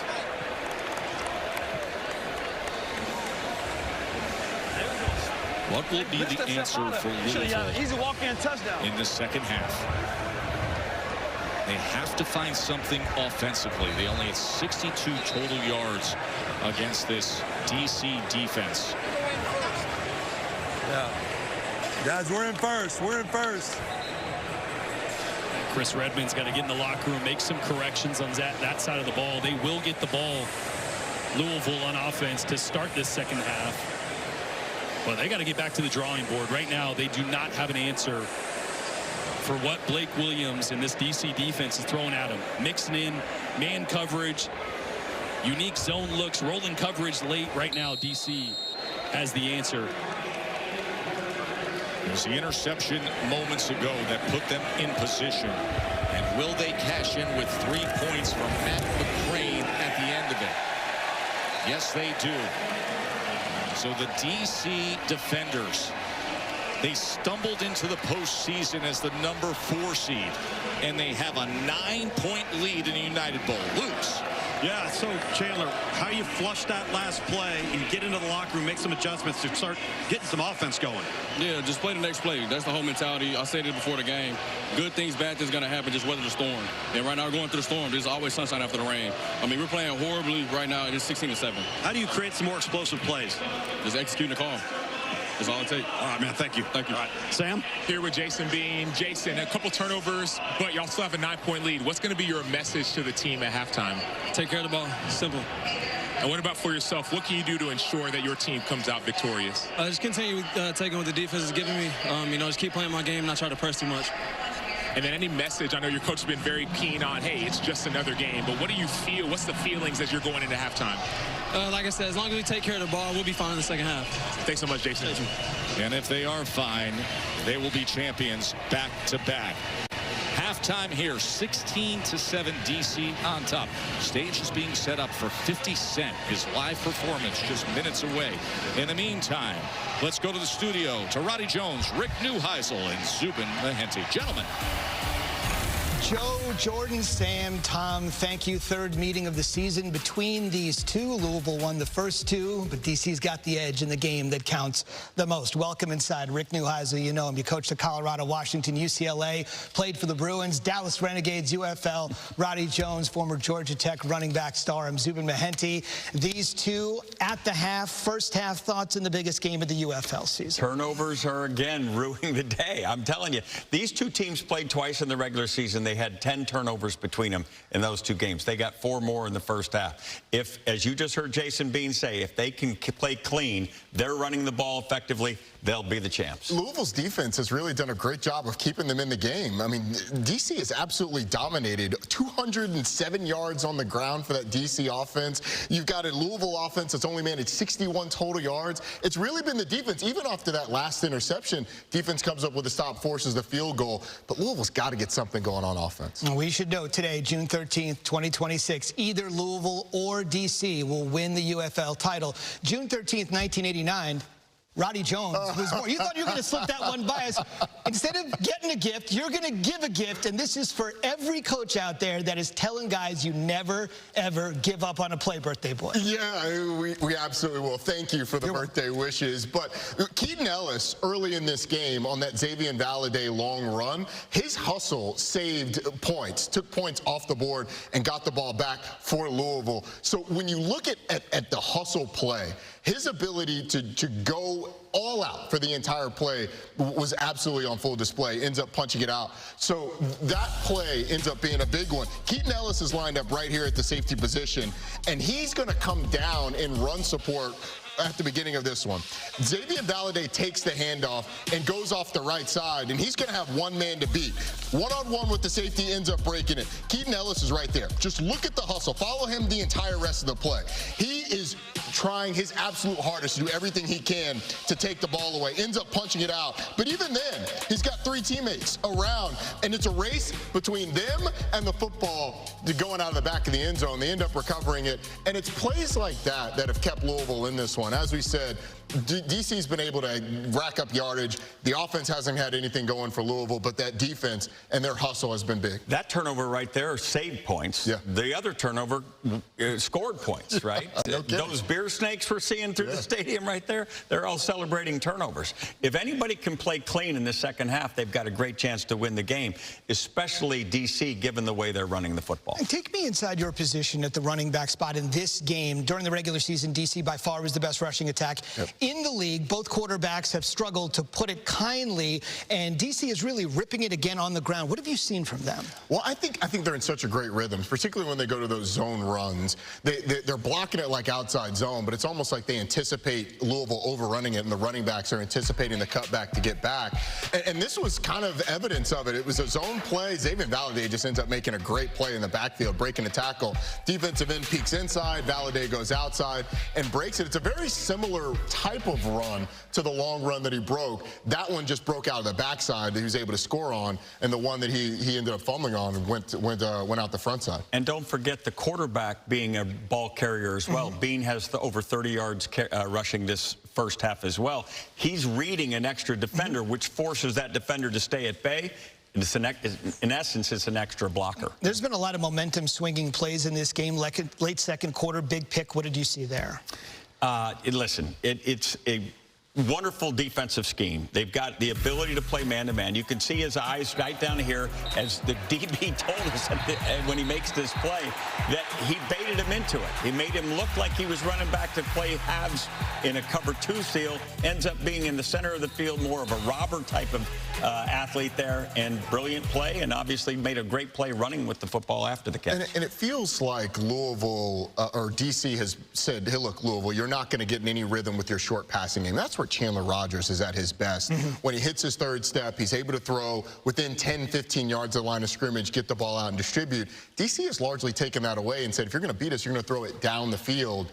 And so you're going to have to be able to hit DC with something down the field to have them respect that so that underneath stuff can open back up. Only 40 yards passing between the two teams in the first half. 40 yards passing. These were two really good defenses. I know they played really good defense against us. But if for DC, this is playing out exactly as Shannon wants it, Louisville has to find a way to get that throwing game going. Again, they played in the regular season back-to-back weeks. Week 7, Week 8, Louisville won both. Won the first game by 17, eked out a 3-point win in the second game. But this is the game for all the marbles. Take us inside both locker rooms. What do you think both coaches are telling their guys? I think DC's saying this is exactly what we wanted. Remember, they beat Orlando, who was the best in the regular season last week. They beat them with time of possession and running the football, 172 yards rushing. They have more than that already on the ground. That is a recipe for success. Louisville has got to find a way to get Chandler Rogers untracked. He's got to find a way to get hot. Chris Redman was a quarterback who had been through a lot of stuff, who had been a backup in the NFL for a long time. He knows what it's like to take that seat. He's got to figure out a way to settle Chandler Rogers down. And they tried with some of the screens out wide. They tried with some of the underneath stuff. But I think it's the run game that's going to have to open stuff up for him. All right, we should mention back in 2003, 50 Cent released a song called Patiently Waiting. Admit it, you didn't think I knew that, right? Look at me. You didn't think I would know something like that. Zub and I had never had a doubt. Give us another one, Zub. We're patiently waiting for him to take the stage. Back to Mark Goldman at Audi Field. Fans, get ready for an electric, unforgettable experience. Please welcome Grammy Award-winning rapper, record executive, actor, producer, global icon, Curtis 50 Cent Jackson! I don't know what you heard about me. What?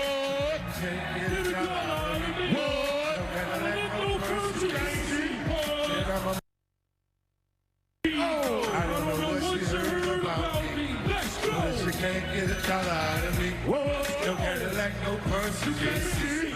Then I'm a motherfucking P.I.M. That's how she in the club, she dancing for dollar. She got a thing for the Gucci, that Fendi, that Prada. That BCBG ball, baby, don't say heck about it. She feed them fools, fantasies, the bear cousins. I spit a little cheap, man, in my gang got it. Hour later, ain't something else in my trick. Just sit there and say it. I got this try to look, really trick about it. She like my style, she like my smile, she like the way I talk. She from the country, then she like me because I ain't got you trying to holler cause I want some. I'm not just trying to holler cause I want some word. I could get less, I should perform when she is. This is the track, cause she can't come and pay. Look, baby, this is simple, you can't see. Look, you would have P.I.M.P. I don't know what you heard about me. But that you can't get a dollar out of me. No Cadillac, no purse, you can't see. That I'm a motherfucking P.I.M.P. I don't know what you heard about me. But that you can't get a dollar out of me. No Cadillac, no purse, you can't see. That I'm a motherfucking P.I.M.P. I'm a money you see. You can holler at me. I'm a P.I.M.P. Now what you see on TV. No Cadillac, no breezy. Head full of hair. I'm a P.I.M.P. Come get money with me. If you're curious to see how it feels to be with a P.I.M.P. Rolling the bills with me. You can watch the TV. From the backseat of my V, I'm a P.I.M.P.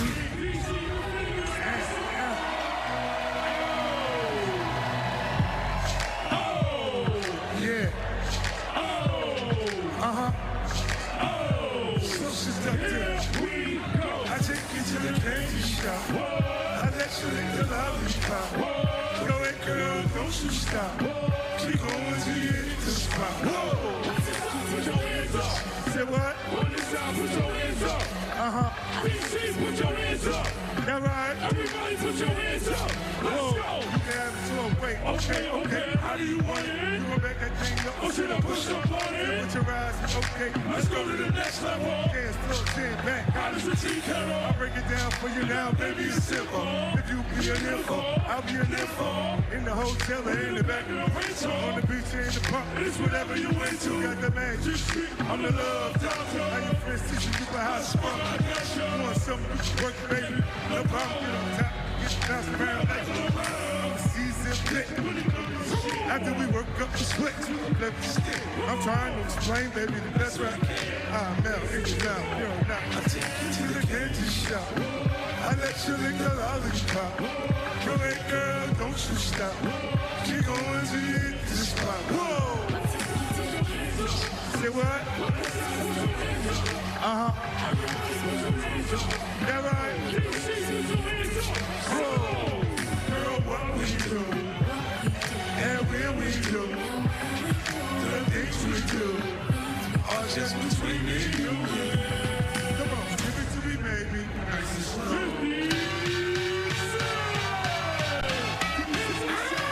I got the magic stick. I know if I can hit once, I can hit twice. I hit the magic stick. Sure they don't believe me. Come with me tonight and I'll show you magic. Magic. I got the magic stick. I'm a freak to the core. Get a dose of what you want some more. My tongue touch your girl, your toes bounded. This is thing I don't share with the world. I ain't up early in the morning. Back top, front of the low, can't stop it. In the beat, this is rock here, baby. Position down back, it's time to switch. I rock the boat, I work the middle. I speed it up, straight beat it up. When I ain't my soul's out low. I'm in the telly working on my sweat stroke. Tonight's the night, you fall in love. You can go your mouth right now, tell her you let it love. Popping out the seats, I can back it up. My death stroke to the death stroke. I got the magic stick. I know if I can hit once, I can hit twice. I hit the magic stick. Sure they don't believe me, you come with me tonight and I'll show you magic. What? Magic. I got the magic stick. Make some noise!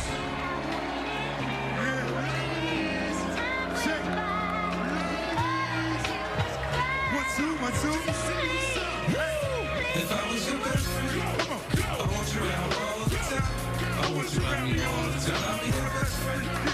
If you promise you'll be mine, girl, promise you'll be mine. He said he's just a friend. Now, girl, let's not pretend. Either he is or he ain't your man.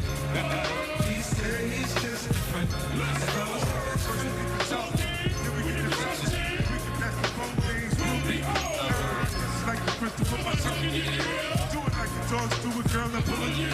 Me, I never seen him reach a space of different positions. In the job on the sick, I improvise. In the shop on the jet, don't know my hot club. I'm no fool, I know money can't buy me. But I'm a different type of, let me make sure that you know. Instead of a rose, here's $100. See, I see something special when I look in your eyes. Put your legs way back, I say let's go. If I ain't sure what I'm talking, I don't tell you no lie.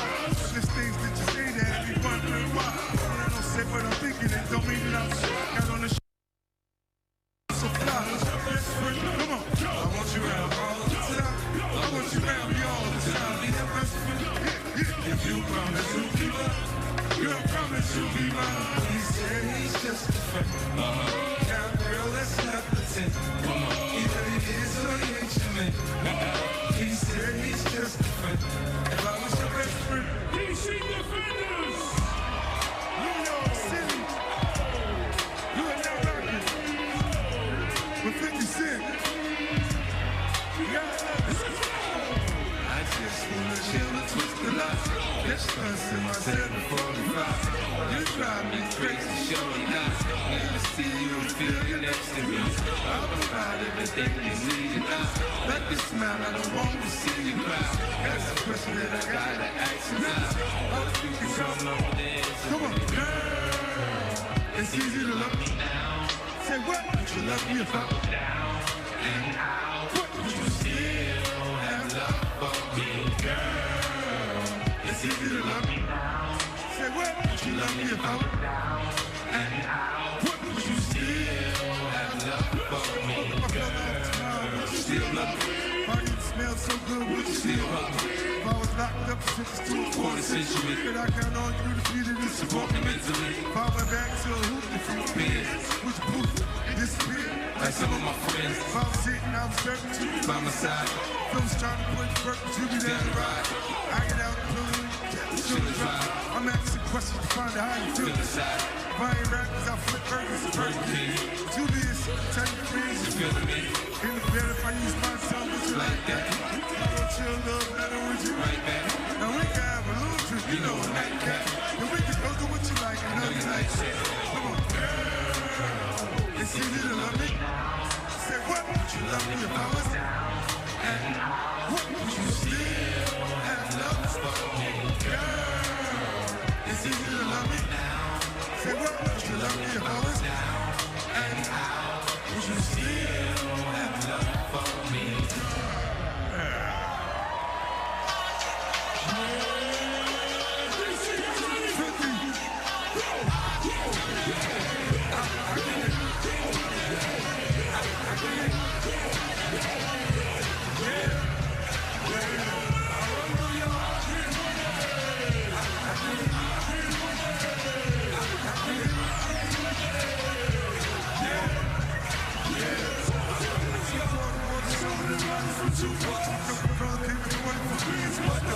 Have a baby by me, baby.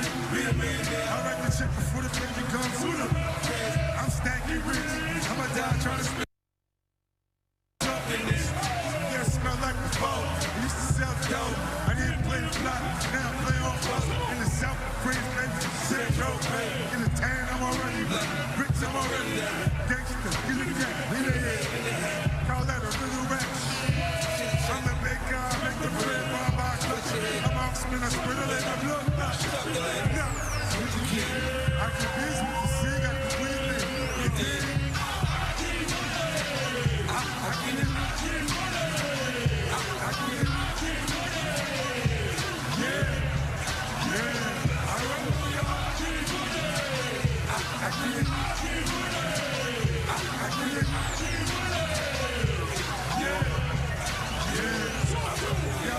Talk, and I walk the walk like a Teflon dog, boy, I run New York.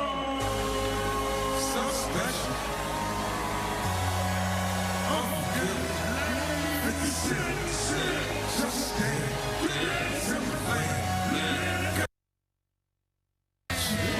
She want me, I won't give to her.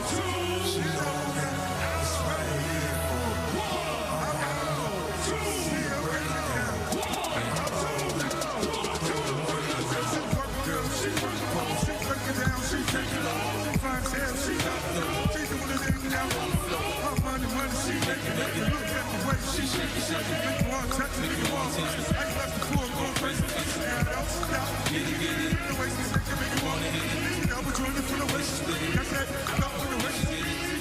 You know, 50 Cent was part of that legendary Super Bowl halftime in 2022. Now at the half of the United Bowl, we've got a turnover, we've got a scoop, we've got a score, and we have second half adjustments from Rick and Roddy right after this.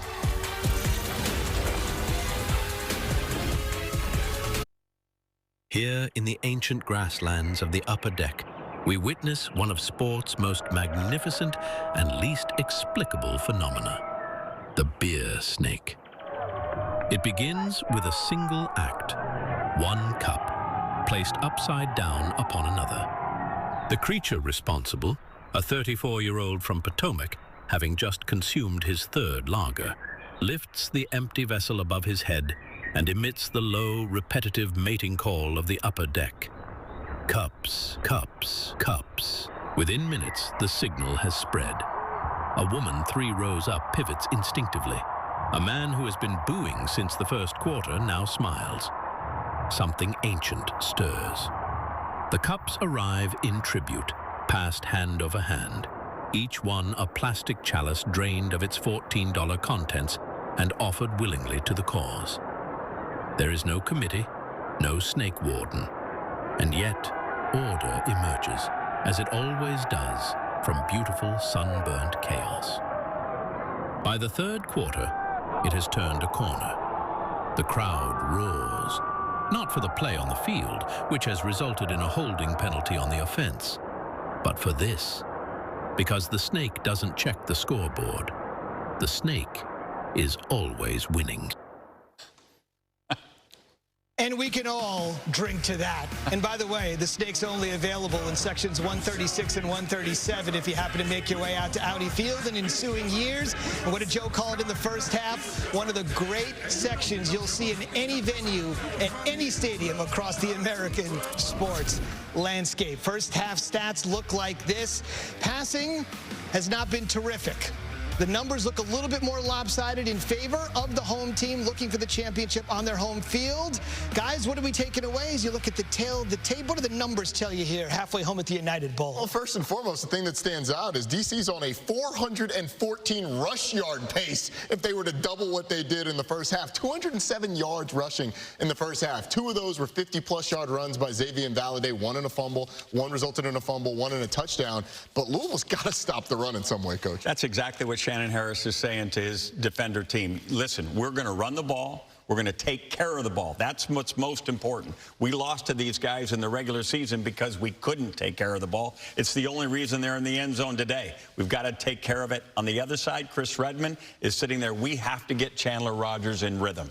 You're an old quarterback. You know how important it is to get some first down throws and start feeling a little rhym. That's going to be the imperative if they're going to get back in this game. I think some of that's going to come from their ability to run the ball. You look at Louisville, only 41 rush yards in the first half. If they're able to run the ball, then you can get some play action, get some simpler looks for him in the back end, because the interception that he thrown, he was fooled by the safety. On the second interception, the first one, he was flushed out of the pocket, was just chucking it downfield.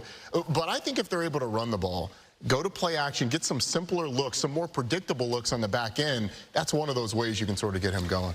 The defender defense is outstanding against the run. Aptly named. And right now, Coach Williams has got everything going. And if they get to 3rd and long, which is where they've been, 1 of 6 on 3rd down, they get to 3rd and long, Roberson and company are going to make mayhem in that backfield. We've seen it across different levels of football. The Bucs won the Super Bowl on their home field. The Rams did it with Aaron Donald and Matthew Stafford. A little bit of a different situation here, but what would it be like to get over the hump against this team they've lost to twice and then celebrate the championship on their home field to wrap the season? It'd be awesome. It'd put a fitting bow on the end of the year. What a redemption arc for Jason Bean it would be. Yeah. Oh my goodness. And the fact that they had to beat Orlando, who had beaten them twice in successive weeks. Yeah. They had to beat Orlando on the 3rd week playing them to get to the championship game, and now beating Louisville twice.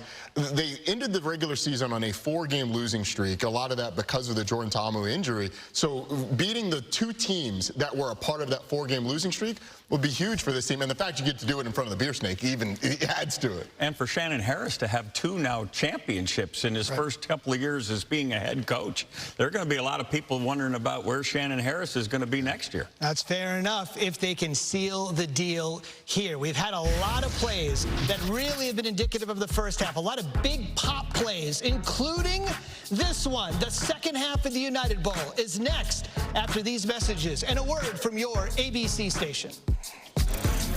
Championships. Jordan Rogers, let's look at our game flow brought to you by Progressive. It's been the ground game for DC. 209 yards of 227 total yards. Great cutback here from Deion Jackson. And another really good run from Xavier Valladay. Breaks a tackle. Louisville loses contain on him, gets to the outside, and the speed wins it. 111 yards in the first half there from Xavier Valladay, and the defense has been all over Chandler Rogers. 2 interceptions already in the first half. Uncharacteristic turnovers from the quarterback, and they fooled him with coverage here. It looked like it was going to be cover 2. They dropped to a single high there. Safety is sitting right where Rogers wants to find the tight end over the middle of the field, and that was Kai Gray's second interception of the first half. So Chandler Rogers here in this United Bowl in that first half, 4 of 10, 21 yards, the 2 interceptions. What has to change when they take take the ball here in this third quarter? Well, the problem is DC's stacking the box right now. Everybody knows that Louisville wants to run the football and RPO, quick passing game off that. So at some point, they're going to have to take a couple shots downfield and maybe use Chandler Rogers' legs as well. He's a great athlete. Have to find a way to soften up that defense. Let's hear from our betting analyst, Tyler Fulgham. Tyler? Yeah, DC backers love that first half. Remember, they are the road team here, and they were an underdog against a Louisville team that came in hot, but they have the lead at half. You know, I was looking to see a lot of points. The pre-kickoff total 49.5, and a very slow start. We saw some big plays, turnovers lead to touchdowns and things like that. We're right on the nose of where we need to be for the total, and we're hoping Louisville lives up to their billing as the highest scoring second half team in the UFL this year and helps us get to that 50-plus point threshold. Tess? Of course, this setting is known for the beer snake, but on this championship day, this United Bowl, they're going with the golden beer snake, and that is where, of course, we would find Tom Luginbill. Of course you would, and as Tyler Fulgham told us when we came on air, we got to give the people what they want, right, Tess? Right? Oh boy, go for it, Tom. I got myself a man has to hydrate, Tom. Here we go. Oh, he's got a snake puppet as well. They are over 5,000 cups in. They are chanting, "Feed the snake," and Tom Luginbill is delivering with the golden snake on one hand and chugging away. Look at this scene here in D.C. Luginbill, he did it! Feed it! Feed the snake, Tom!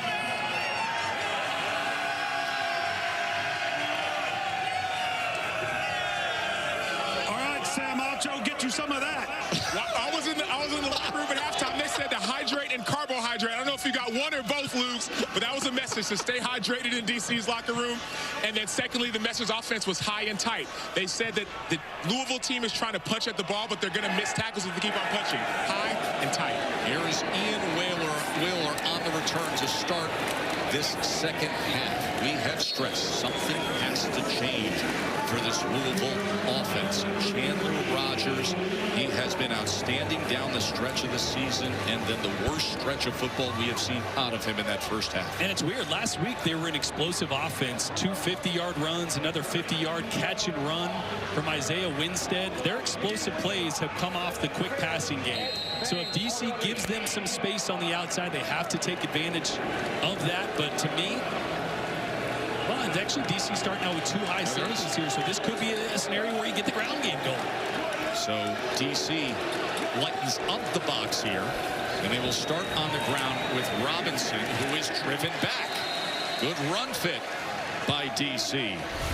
That was Brandon Smith on the tackle. Our progressive first half stats. I mean, just completely lopsided. Obviously, the turnovers are what made this game close on the scoreboard, because it's not close in the stat column. DC dominated in the yards. The field position obviously wasn't helped, and Louisville grasping at straws in the first half. Let's see what corrections they made offensively and where they feel they can get an advantage.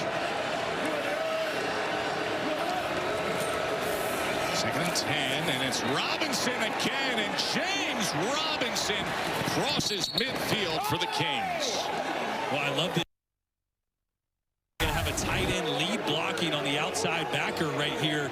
So instead of a zone look where you're relying on the defense to over pursue, let's get a little man blocking scheme. Get your tight end Trey McKitty right up on Brandon Smith there, and that opens the hole for James Robinson, a guy that had a ton of production in the NFL, had a 1,000-yard year with Jacksonville, all rookie in 2020. He's been an explosive addition to this backfield. So Robinson goes for 19 yards. Prior to that, their longest rush of the day was 7 yards. This time he carries a couple DC defenders with him to the 36. Shift to Lee for Blunt Razor. Steve Rip, Logan, shift to Lee for Blunt Razor. Rip, shift to Lee for Blunt Razor. And you know he's not panicking. We mentioned earlier. Play caller at about every level, NFL, NFL Europe, now the UFL. Kings offense scored 30-plus points in 5 of their 6 wins, but today is just that defensive touchdown to this point. Second down and 4.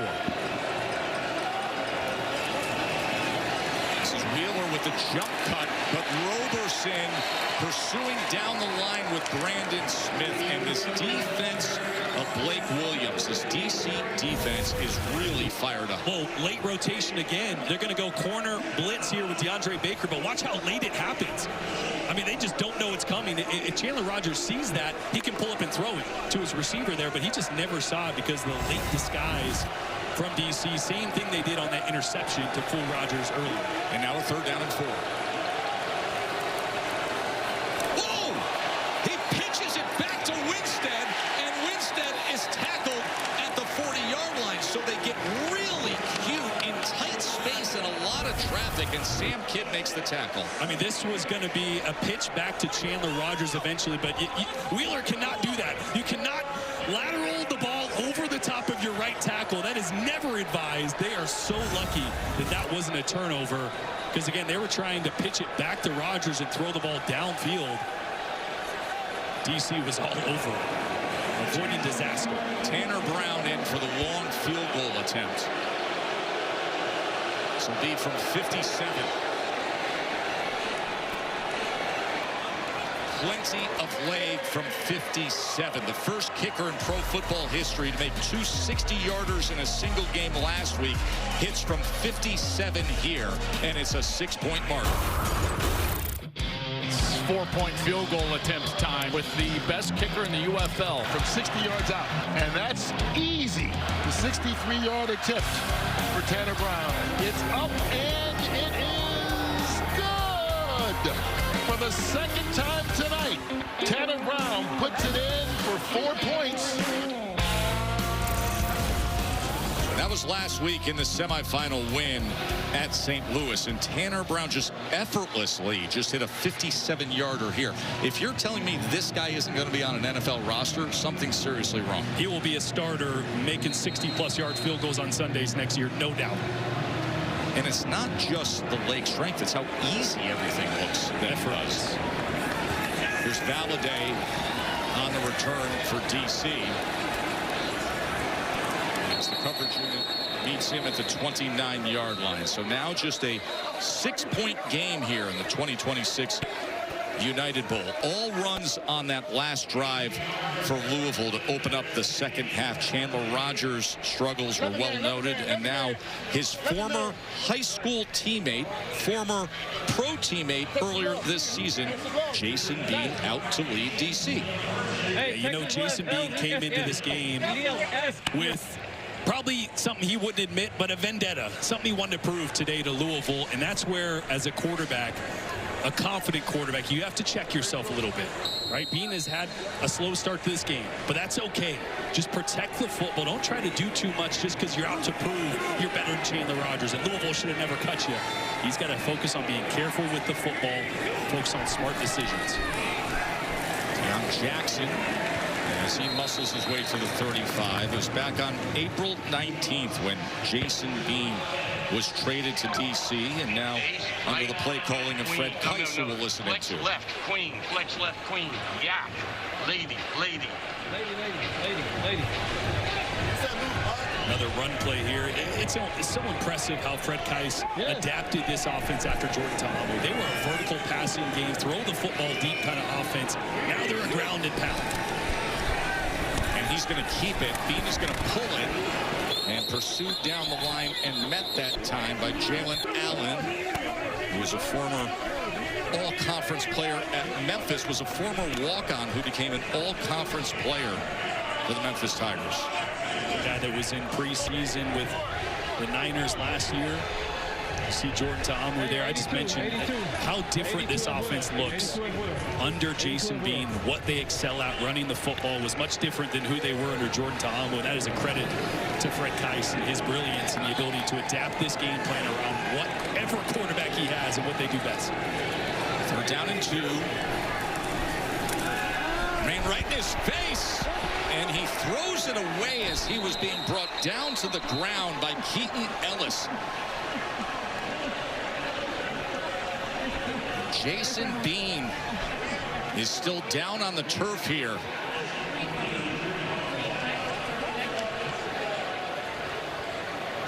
Starting quarterback for DC, trying to win a championship here on their home turf in the United Bowl, and he is down, being tended to by the medical staff. He's trying to avoid escape here. Kind of gets thrown down on that shoulder. Remember that left shoulder? He left the game last week. He was in extreme pain. You see him reaching for that left shoulder. He was in extreme pain a week ago in that semifinal win on the road against Orlando. And he willed himself, a gritty effort to get out of the medical tent and get back out onto the field. And now E.J. Perry is warming up. They acquired E.J. Perry, get themselves a veteran with starting experience. He's got CFL experience. He bounced around practice squads in the NFL, has had a good run in the UFL, and now Jason Bean, you can see the pain that he is in, is being helped off the field.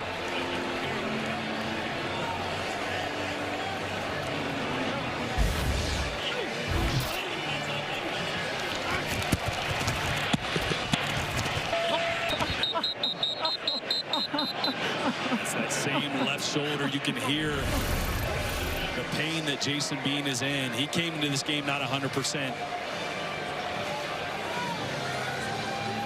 And the ramifications of that, as we just mentioned, E.J. Perry was signed just 2 weeks ago. He will be the guy if Jason Bean cannot come back into this game, as that's what it looks like, at least right now.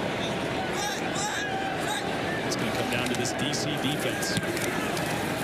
Second DC, 3 and out. Lucky Jackson with the fair catch. Major League Baseball takes over ABC tomorrow afternoon. Chicago Cubs meet up with the San Francisco Giants at 3 Easterns. The first regular season game on ABC in 5 years. Should be a fun one. We invite you to watch that. MLB on ABC.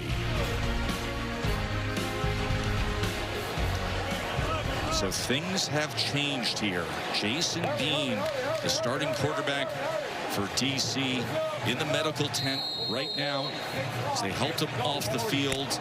And Chandler Rogers, his former pro teammate, his former high school teammate, now out on the field for Louisville, trying to get back into this thing, trailing by 6, fighting for a championship here in the United Bowl.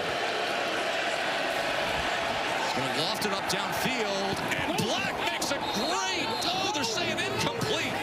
Tariq Black had it for a moment until he hit the ground, and then the ball came loose as Conley was there with coverage. It is an unbelievable effort by Tariq Black here on the sideline. Conley was all over him. Just out of bounds. Great effort by Chandler Rogers just to get rid of that one as he had Dennis Johnson in his face.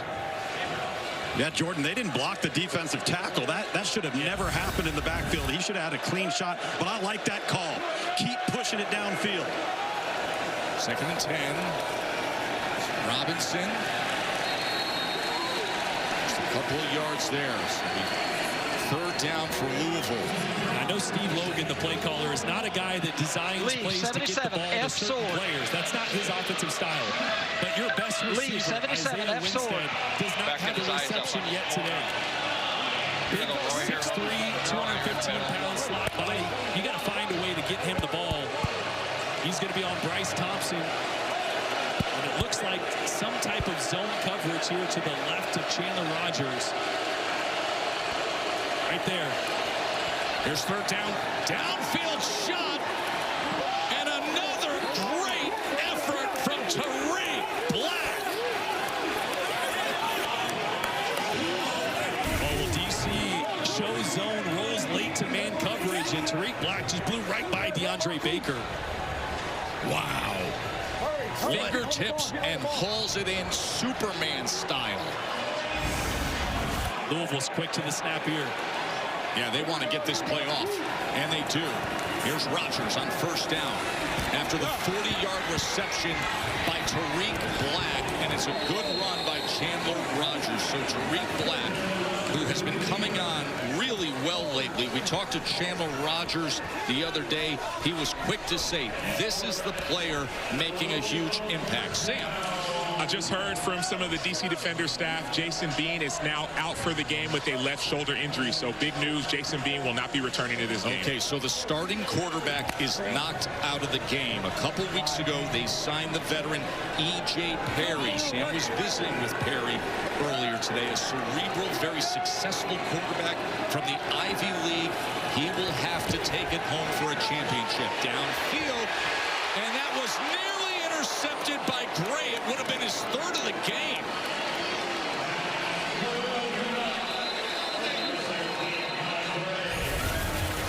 Boy, once again, you're going to get pressure right in the face of Rodgers. And Kai Gray almost had his third. Remember, he said he's got a lot more in him after having 2 in the first half.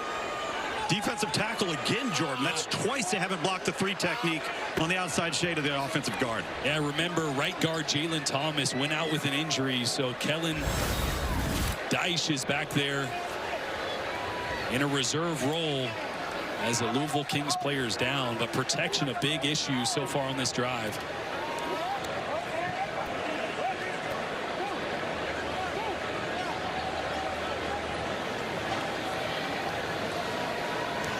There's a player down, but it's a little tough to identify him right now. And now, doing DC, it's James Tunstall, the offensive lineman for Louisville. We're going to step aside halfway through this third quarter. Starting quarterback knocked out for DC. The United Bowl will continue after these messages and a word from our ABC stations. Jason Bean was taken out of the tent, and they walked him towards the locker room. He left the semifinal game a week ago with a shoulder injury, and it was pretty clear that he re-injured it moments ago at the end of taking a hit to the ground.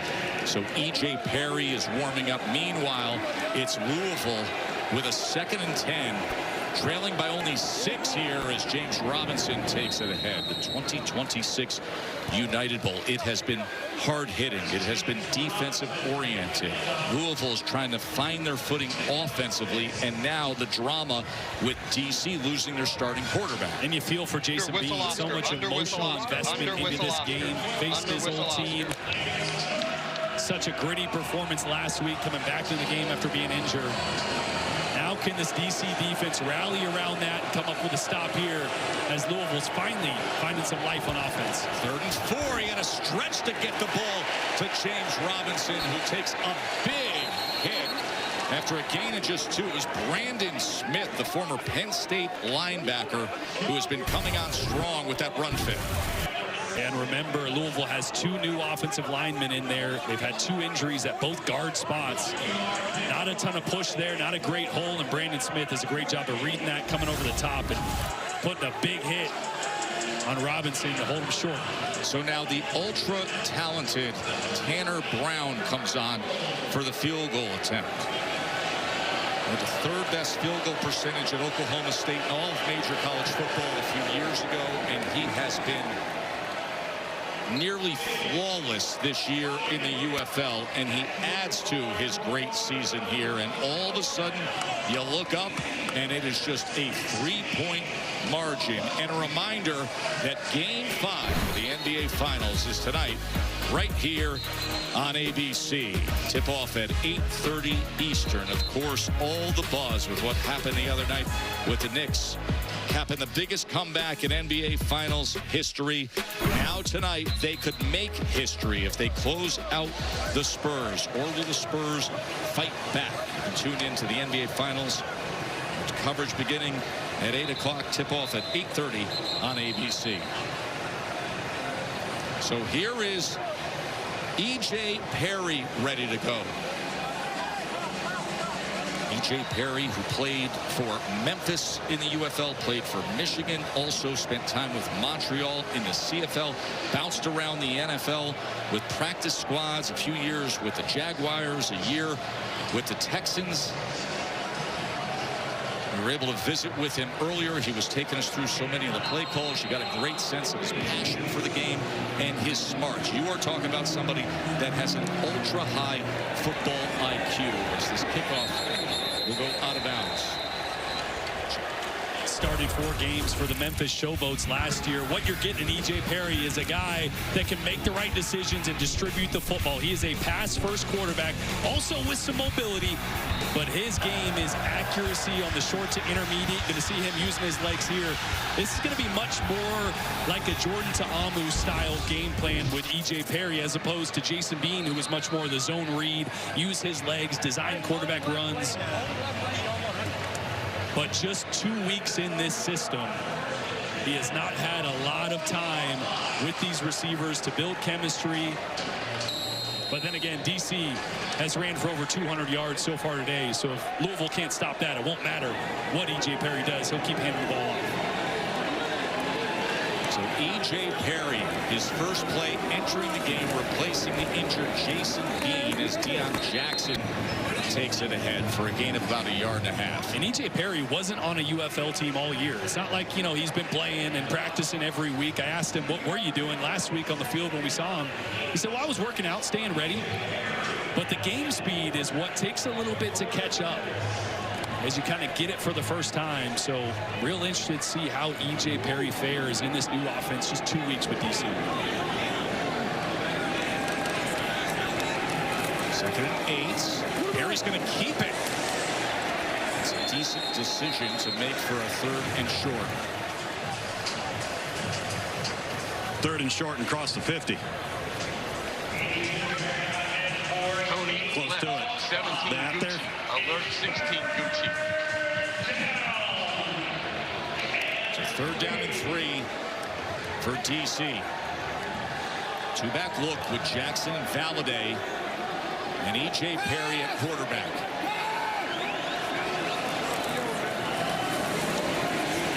Perry trying to muscle his way ahead to midfield where he should have the 1st down. This is exactly what you described in terms of the skill set that he brings. Yeah, he's more of a physical runner, right? Jason Bean was a guy that could run around you, beat you with speed. Now look at a decision here on 4th. They're going to mark him just short. Real short, yeah. They're going to mark him just short here. So this is going to be a 4th down, 4th and inches attempt for DC. Trying to manage this lead here in the 3rd quarter of the United Bowl. Maybe trying to get him to jump off sides, but the smart play would be to punt. It would be a big risk to go. Watch that play clock. Yep. And there it is. Hey, we'll change. So they will take the penalty and punt away. You see head coach Shannon Harris a year ago. Just before the season started, there was a shift, an opportunity. He was named the interim head coach. He led the defenders to the UFL championship. A year later, mid-season, he loses his star quarterback, Jordan Ta'amu. They struggle down the stretch, losing 4 straight, still make the playoffs. And then he says, let's reset. They win the semifinal game, and now he loses his starting quarterback again, Jason Bean. So he turns things over to a guy in E.J. Perry, who was just signed 2 weeks ago.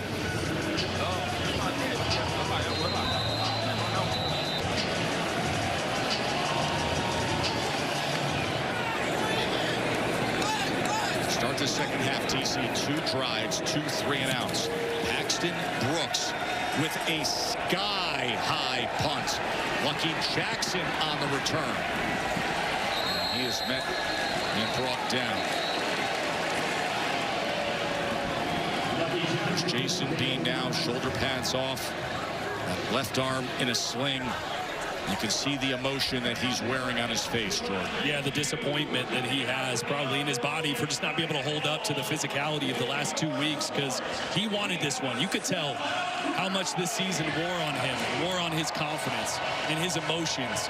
Being discarded, being traded, now having an opportunity for redemption. And he will still get a ton of credit if DC pulls this off on leading this team down the stretch. But you know he's hurting not being able to be out there with his guys.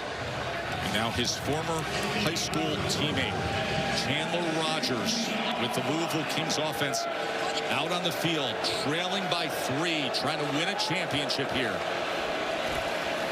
Ian Wheeler goes straight ahead, just a couple of yards there, tackled by Bryce Thompson.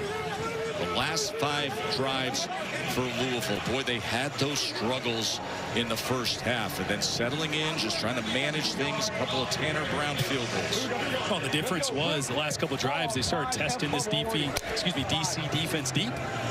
Something they didn't do last week in St. Louis. Didn't throw the football vertically downfield, but it really helped soften things up for the run game. And you saw the best 2 drives of the day. 2nd and 8.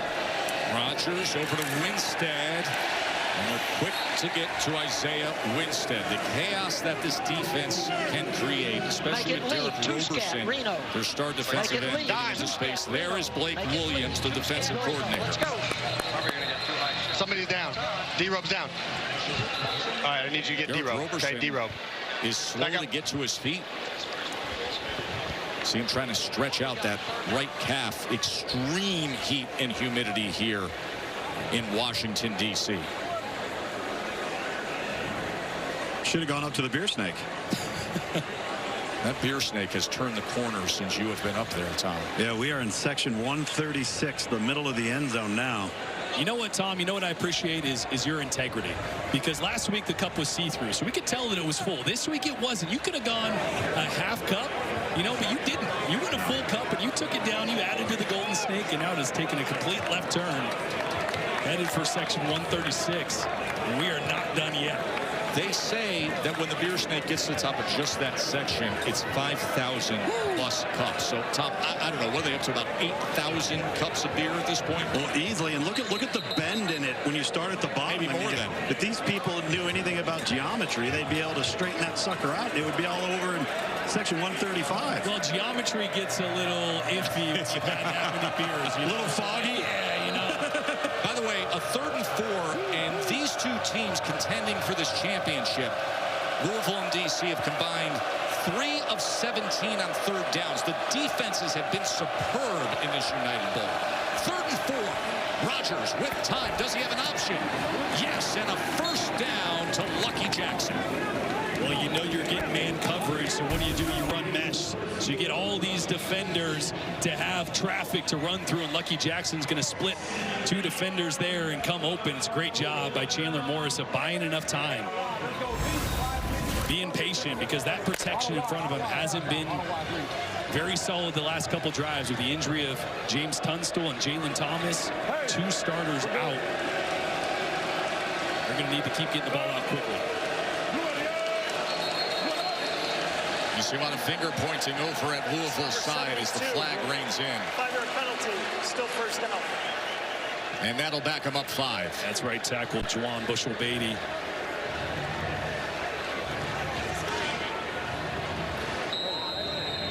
So just a little flinch. Yeah, we're good.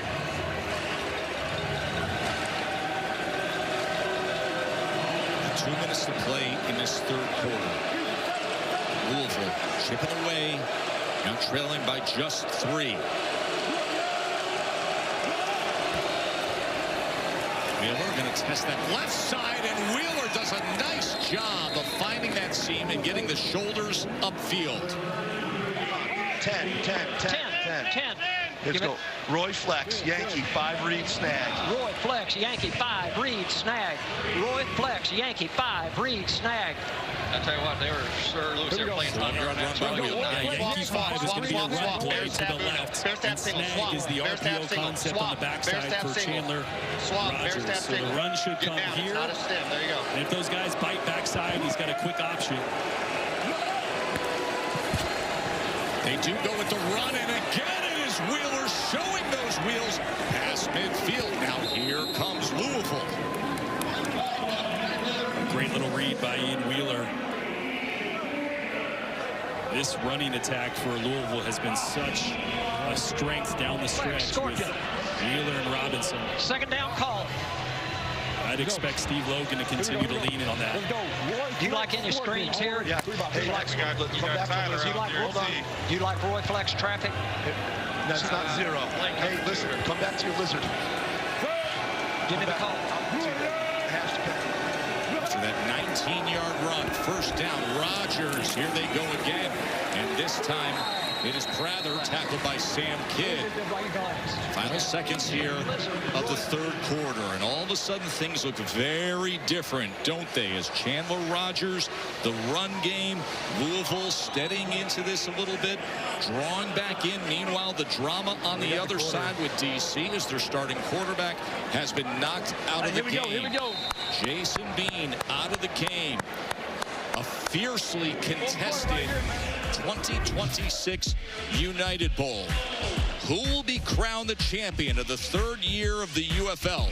We head to the fourth quarter to find out after this short break. Omaha, Texas and Georgia, 6 seed and 3 seed. Of course, Omaha, what an atmosphere there. You know, the Jello shots out there. We got the beer snake here. They got the Jello shots out in Omaha. And we are now set to start this high drama fourth quarter of the United Bowl with Louisville trailing by 3 with the football.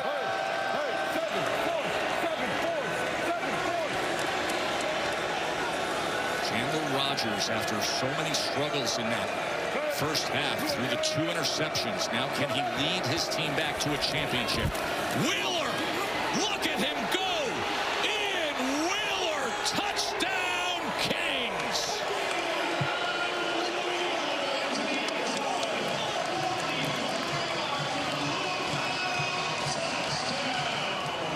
A 45-yard touchdown by Ian Wheeler on the first play of the fourth quarter. You just knew at some point this run game was going to hit. They were so explosive last week against St. Louis. Best defense in the UFL, #1 rush defense. Wheeler had a 50-plus yarder there and another explosive play when Louisville needed it most. That was the drive they had to answer, right? DC, quarterback change, no momentum. Wind was out of their sails. This was the moment the Kings needed to snatch back that momentum and take a lead. They did.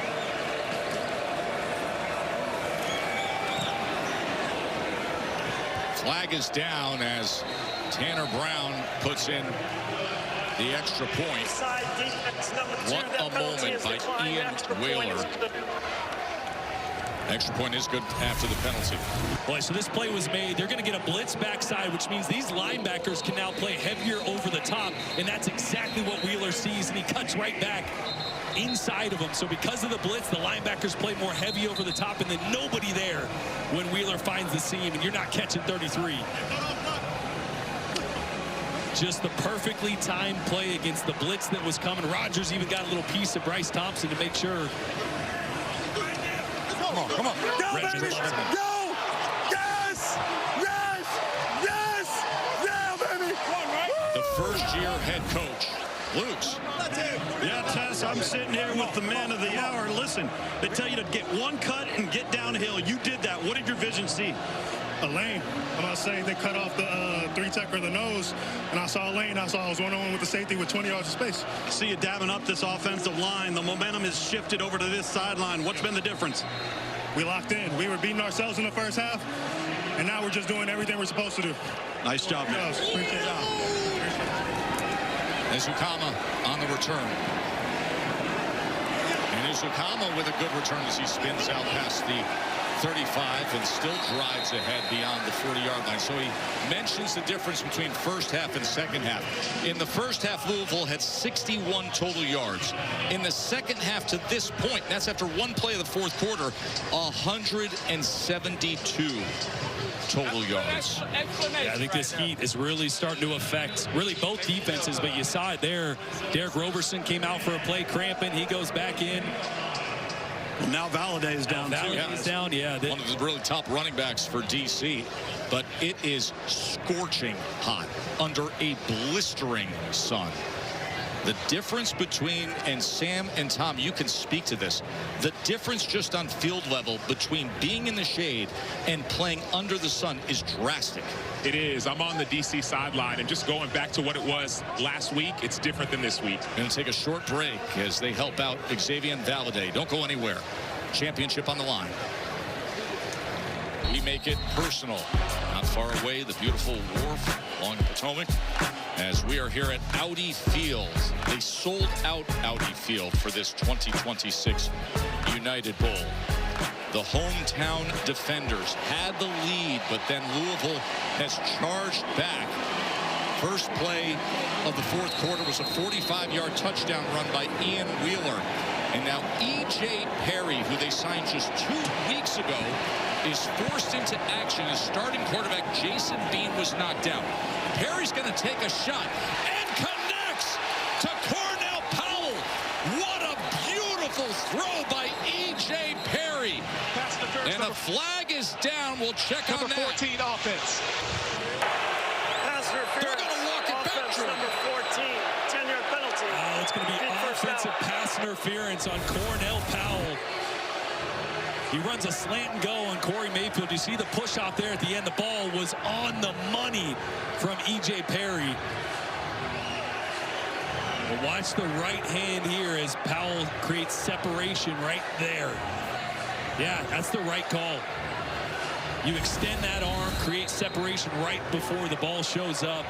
That's an easy call and wipes away a huge play. Think about this. 2 weeks ago, E.J. Perry is sitting on the couch. He hadn't played football in over a year. Yes. Now he's down 4 in the United Bowl, a team he's been with for 2 weeks. That ball couldn't have been thrown any better, but it's wiped away. But only the second penalty on D.C. today. And it neutralizes what would have been a massive play downfield.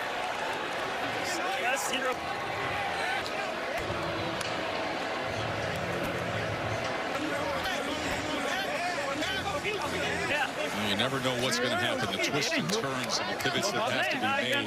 That is really one of the big stories with these two teams this year, the ability to change and adapt, whether it's injuries or trades. And now it's happening mid-game for D.C. again at the quarterback. Yeah, their fourth quarterback they've played in the second half of this season, and it's a guy that's only been with them for 2 weeks. That throw right there, though, would scare me if I'm Louisville. You got a quarterback who can push the ball downfield accurately and vertically. They haven't really had that since Jordan Ta'amu, so this is a completely different element that you probably didn't prep for if you were Louisville. Jordan Ta'amu, of course, who was the MVP of last year's championship game, and then Jason Bean, who won on the road in the semifinals a week ago, knocked out. Now E.J. Perry in at quarterback, and it's a 1st and 20 after the penalty. Perry's going to try to find some running room. He manages to get ahead out towards the 37, tackled by Cam Gill, the UFL Defensive Player of the Year. And Cam Gill has kind of had a quiet day so far. DC hasn't really dropped back and thrown the football until now downfield. So the best part of his game, getting after the quarterback, has kind of been neutralized. But down the stretch, he will be able to make an impact on this game. DC's going to have to throw the ball to win. 2nd and 16. Here's Perry with a man in his face, and it falls harmlessly to the turf. And that was Jaheim Thomas defensively for the Kings. Oh, I love the call. You're just going to sneak Abram Smith on a little bit of a screenplay. Jaheim Thomas does a great job getting his hands up. That would have been a really big play if EJ could have gotten that off to Smith. He had 2 blockers out in front, only 1 defender out there. Jaheim Thomas just stopped a big play.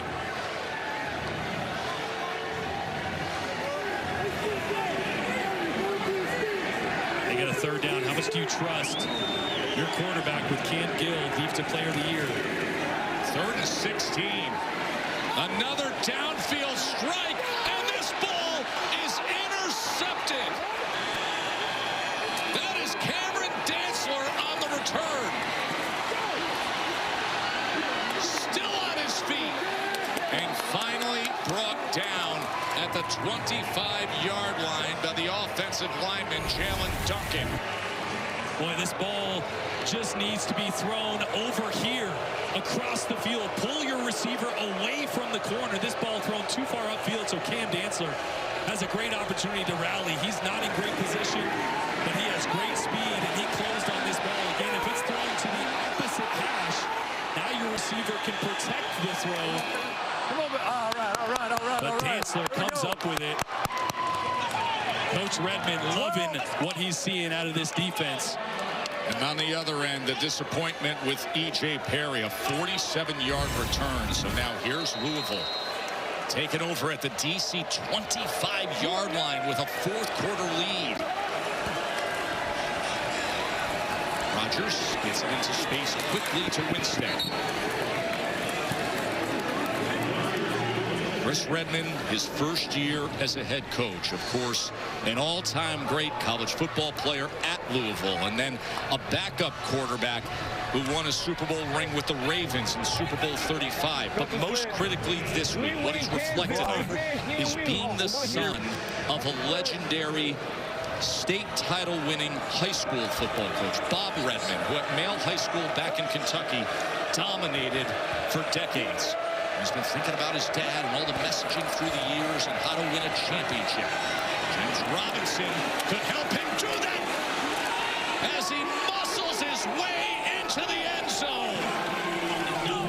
The Louisville Kings roar all the way back and suddenly have a double-digit lead in the United Bowl.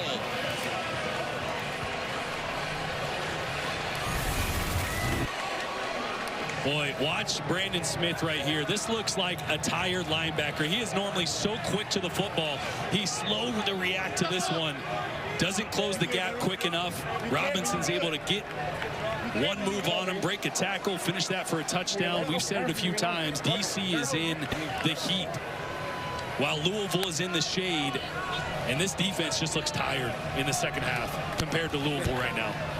That's that home field advantage piece. DC always loves to be on their sideline, but since they're the away team, they were the lower seed. They're on the far sideline, so they're experiencing what nearly every other team has to experience coming in altitude. And Sam, you're experiencing that too. So just the difference that you feel from going from shade to where the players where you are feeling. What is it like? It's night and day. I've been in this DC sideline multiple times, and I've been on the away team sideline, but this game is hotter than any other game I've been in DC this year. And it's showing up. The longer the game goes, the more it is impacting the outcome here. And the advantage to Louisville, but they are playing spirited football, focused football. This offense did not look good at all in the first half. And now all of a sudden, they have an 11-point lead in the fourth quarter of the United Bowl. Even those covers that they have, they actually aren't blocking the sun, right? Like, that's the other problem. All these players are sitting underneath these shades, but the shade isn't shading the players. So all of a sudden, that idea of hydrating and rehydrating at halftime, it's even more important now. Louisville has scored 14 points in 2 minutes and 46 seconds. And the running game for Louisville, Jordan. Yeah, it's been dynamic. Robinson and Wheeler both have broken off massive runs here in this second half. Remember, they had, I think, 60 or 61 total yards in the first half. And the run game has absolutely been unlocked. Not just because DC's tired. I don't want to not give Louisville credit. They have 2 offensive linemen out with injury, and they have not skipped a beat in the run game. There's Valladay. Remember, he was dealing with the heat and cramping up. And he makes a great return of it, nearly out to midfield. So under 12 minutes to play as E.J. Perry, who had to come in the second half and replace the injured Jason Bean, will lead his team out in the field. Man, he can walk off. Antonio Greer, who plays special teams coverage as well as a backup linebacker for Louisville, is slow to get up.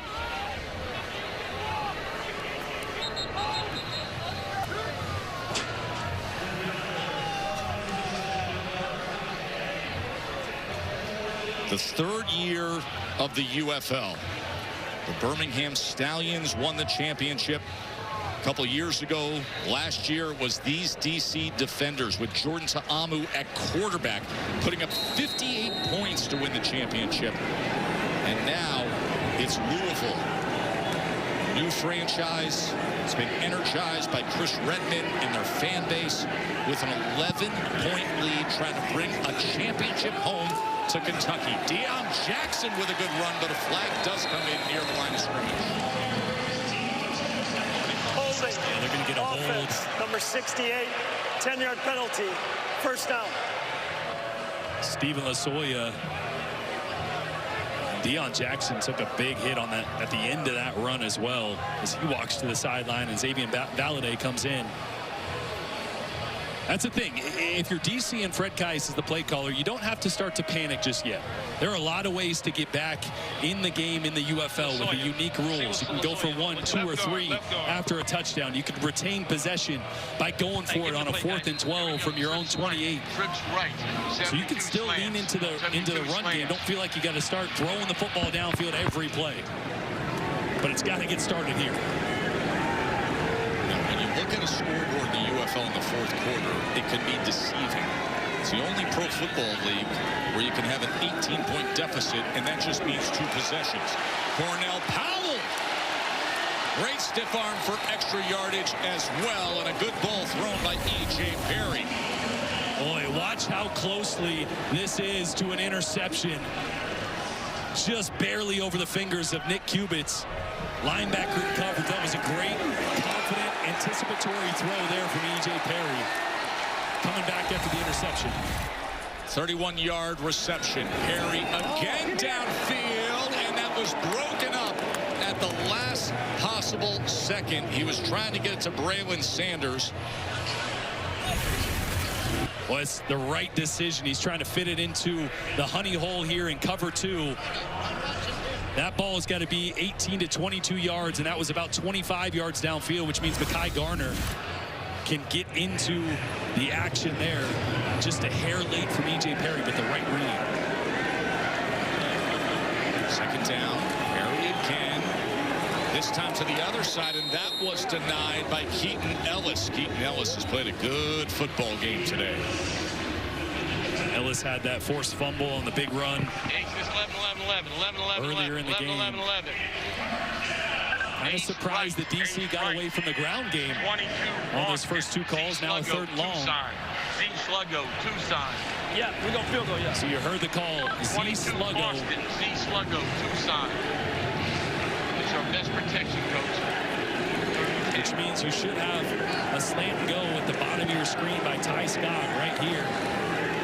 Perry, under pressure, has to spin out of it. Flag is down as he goes downfield, and the one-hand catch is made by Sanders, but we will check on the flag. This could be coming back again. Offense, number 71. 10-yard penalty from the previous spot. 3rd down. And now you see the tempers, and things are flaring up. A championship is on the line. It's the 4th quarter. 2 teams that don't like each other too much. Well, you got Cam Gill working on Jalen Duncan right here. Cam splits a double team from tight end Bradley Moore, excuse me, and then Duncan's doing everything he can right there at the end to keep Gill off his quarterback. Hooks him with the left arm right in front of the referee and wipes off a massive play. The slant and go wasn't there, but E.J. Perry bought some time and hit the explosive play to Braylon Sanders, all for nothing. DC didn't have any penalties in the first half. They have 4 in this half. I love the point you made earlier, Jordan, the fact that now Cam Gill gets to be activated because E.J. Perry is more of a passing quarterback. Jason Bean wasn't throwing it as much or as long. Now, all of a sudden, the defense pass rush is more available. Like, tell me because I'll pick it up. And Shannon Harris, I believe, is challenging. The Super Challenge exists in the UFL. So let's go to the Morgan & Morgan Command Center and listen in to Dean Blandino. Appreciate it. You have to charge me a timeout. Yeah, if he throws his flag, it's a timeout, or we go through with the challenge. Yeah, I'm going ahead and challenge it. Hey, I'm going to go ahead and challenge it. If they're going to make you lose a timeout, he's going to challenge the holding call. I'm going to go ahead and challenge. Yeah, the hold. Yeah, he's going to challenge the hold. They let us pick our flag up before. Well, we'll be fine. Cole, he's challenging that there was no holding, right? Okay. Yeah, so we had 71. And we had a good look. There's a hook with the left arm, and then he actually grabs with the right hand. We had a good look on the broadcast, too. So he's beat. He ends up hooking it right at the quarterback. I mean, so you're right at the point of attack, right there. Clearly takes his feet away. So, Cole, after review, it is holding. So the ruling on the field stands. Charge the timeout and the challenge. After further review, the ruling of holding is confirmed.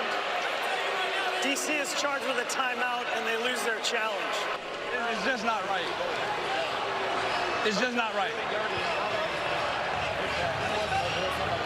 You see Shannon Harris I mean, the guy told me they were going to let us play. With the call. They did a lot of stuff that y'all should have called, but y'all didn't even call it. I understand the feeling of urgency, of needing that momentum play to go your way, but that's we'll kick a field goal. Shannon's going to look back at that and wish he wouldn't. That was a very obvious hold. And he could have saved that challenge for something later in the fourth quarter here if they do indeed get back into this game. Well, Jordan, even if they just get maybe 5 to 8 yards here, they're in plenty of field goal position to kick one here. Well, Matt McCrane has a massive leg. We're going to kick a field. Roger, come on, line up and run it. So they can chip into this lead, but let's see what they come up with here on 3rd and 20.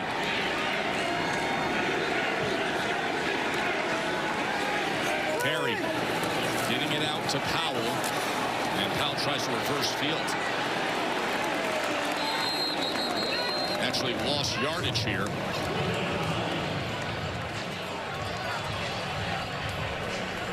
I want to see where that ball is spotted, because if that ball is spotted at the 42-yard line, this is a 4-pointer, and actually losing a yard is going to help them. And it will be. Yeah, he should have told you that. You're right. You're right.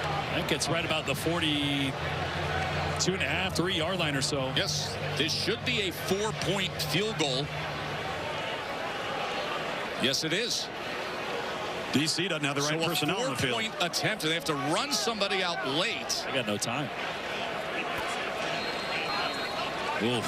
So this is interesting because of the new rule in the UFL this year. The spot of that ball, all of a sudden, it gives an opportunity for them to make this a 7-point game. And Matt McCrane, who last week in the fourth quarter, the semifinal game, hit a 61-yarder. He had a 4-point field goal just last week in the postseason. And now you think about it, you're down 11, 4 points, as you said, would get you back to 7, but they also just wasted 2 timeouts on what I think is a bad challenge on a super challenge that you probably shouldn't have done. I just wanted them to. Now you got to waste a timeout because your personnel is not ready. They've been doing a lot of holding to get out there and kick a field goal. They've been doing a lot of hands to the face as well. And by the way, it I'm was just saying, Matt McCrane, guys told us who he's going to let us play. March 28th made history by successfully converting the first ever 4-point field goal. And now here is Matt McCrane again, with the United Bowl on the line, trying to hit a 4-point field goal to make this a 7-point game. And he has attempted a 67-yarder this year, so he's got plenty of leg. A couple weeks ago, we saw him pull it twice, missing left on these longer attempts. Distance shouldn't be an issue. Matt McCrane for 4. A 60-yarder. And he puts it through. His 4th 4-pointer of the season. The new rule is dynamic. And there are big leg kickers throughout the league. You got 2 of them today. And because of that, now it's just a 7-point game. The United Bowl. 4th quarter action. 4-point field goal in pro football history. That was all the way back in late March. And then he has been on a tear, including what we saw a week ago in the semifinal game to help them seal this trip back home. And then just moments ago, Matt McCrane again, a 60-yard field goal. The new rules worth 4 points, and because of that, it's just a 7-point margin here with a championship on the line. The 2026 United Bowl. We've got 2 of the very best kickers you will see in Tanner Brown and Matt McCrane. 27-20. Louisville leads with 9 minutes and change to play here.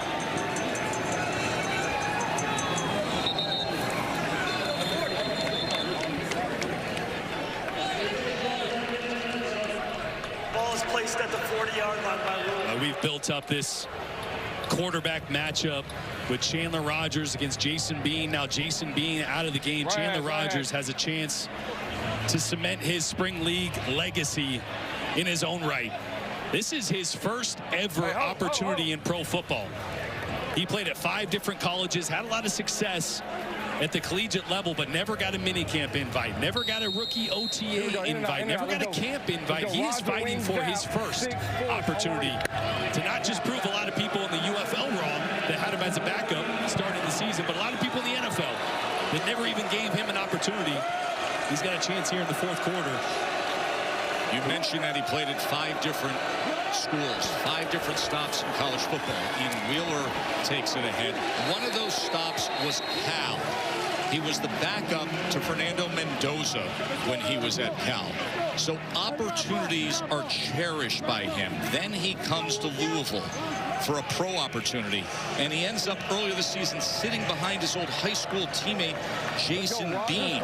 So he says, finally, I believe I should have gotten an NFL opportunity, but I have one here in the UFL to win a championship.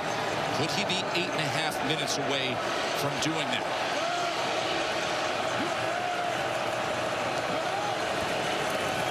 Oh, that is just eaten up. A massive tackle for loss by Dennis Johnson, the 300-pounder. Yeah, working on right guard Kellen Dyche, who's a replacement. Watch the vertical penetration here. And Dyche has no opportunity. Just too much speed and power from Dennis Johnson there. 6'1", 306. That's a lot of beef packed in that explosive frame. And now third and long. And it is loud here at Audi Field. The home fans trying to rally support for their defense. Rodgers is going to try to run him, and he is dragged down from behind by Casey Rodgers. And that is the stop DC needed. This defense forced multiple turnovers in the first half. They've looked a little tired, a little unmotivated here in the second half, but all they need is one stop, and now they're going to give their offense an opportunity to tie this game back up. Matt Brown on to punt away. And it is an umbrella punt that falls into the hands of QT on the return. So the stage is now set unexpectedly for E.J. Perry. Jason Bean was the starter. Jason Bean had led this team to this United Bowl. But it's E.J. Perry, who was signed just 2 weeks ago, who's up off the bench to try to win a championship, trailing by 7. Not just off the bench, as I mentioned, off the couch. He wasn't on a roster anywhere in the UFL this year. So not only has he been shaking off some rust the last couple weeks, but a crash course in this offense. He's had some bright moments so far in his opportunities. He's an accurate passer downfield. But I still think with 7 minutes left, 7:11 left in this game, you can still run the football. Let's see what kind of options Fred Kais has for his now 4th quarterback that he's had to deal with in about as many weeks here to end the season.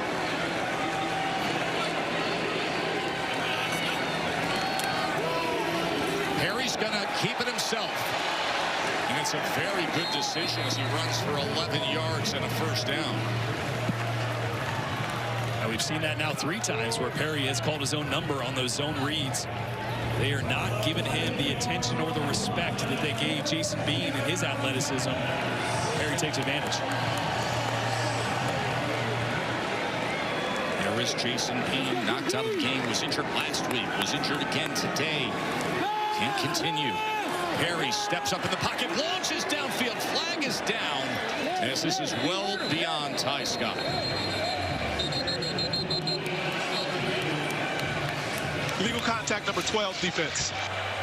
Illegal contact number 12 of the defense. 5-yard penalty, automatic first down. And it's Corey Mayfield, defensive back for Louisville. Yeah, they're about 10 or 12 yards downfield there, and Mayfield's going to get physical with Ty Scott at the top of his post route there. I think how smart EJ just throwing that. I think he saw that. That contact downfield, so let it rip, and they got the flag. Perry quickly getting it out to Cornell Powell. Now EJ Perry is starting to find a rhythm, Jordan. He's making good decisions in the RPO game. Once again, handing it off there, he throws it. A couple plays ago, called his own number in the RPO game. In a really good rhythm here. 6 minutes left in the fourth quarter. No timeouts for DC, but a lot of time to work with.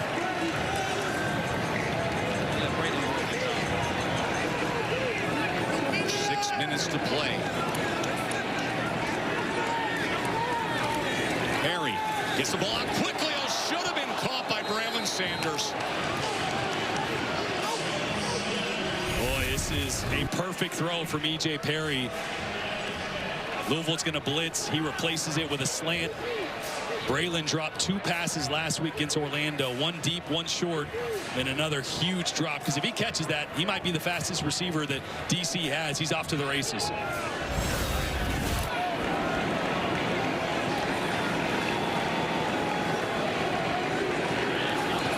Second down.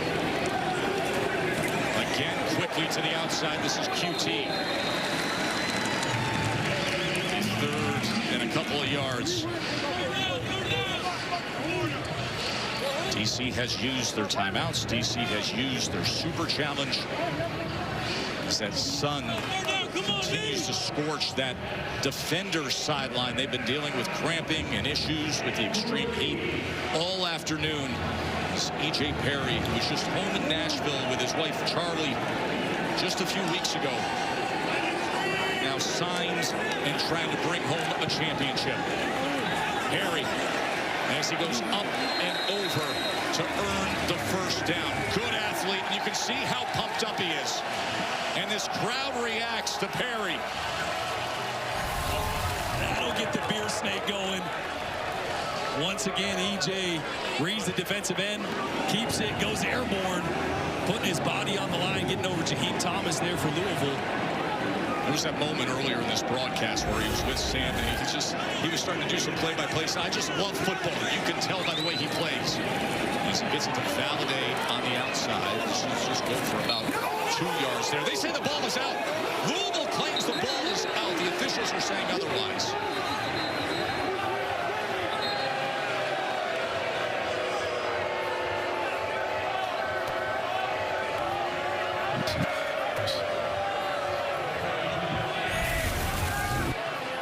See Valladay getting brought down. Now they would rule forward progress there. But I also Louisville does have the super challenge. I also think that right leg, the calf was down too, though. I think that's the right call on the field.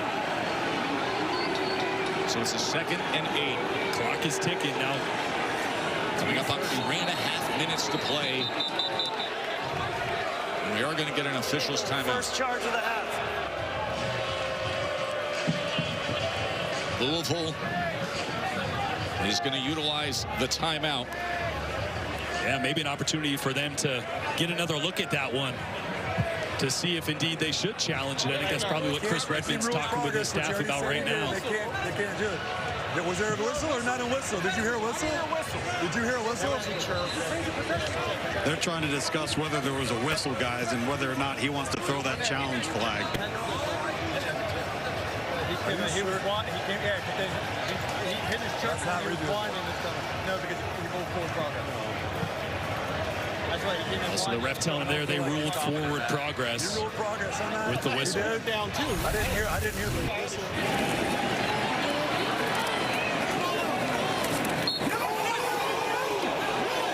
Yeah, there was a whistle there for forward progress. Quick whistle. He still can't stand over the ball. Couldn't challenge that one, even if he wanted to. Over the ball.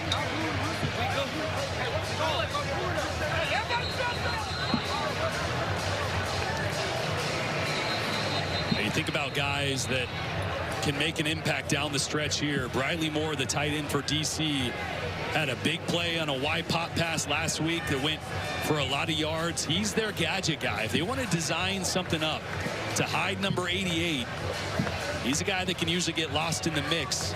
For how much DC has been pushing vertical with their outside receivers, Briley Moore might get an opportunity here at some point as they try to close the gap here and tie this thing up. He doesn't have a catch today. Yeah. Last week in the semifinal win, he had a 33-yard touchdown catch in the second half that gave them an 11-point margin. 2nd and 8. Flag is down again. This is his throw to the outside. We will check on that flag. Ozukama was the intended target. Offside defense, number 47 in the neutral zone at the snap. 5-yard penalty, still second down. Yeah, they're going to get Lonnie Phelps on the right side. Or excuse me, yeah, just right in front of you right there, jump off sides. Louisville's bringing pressure.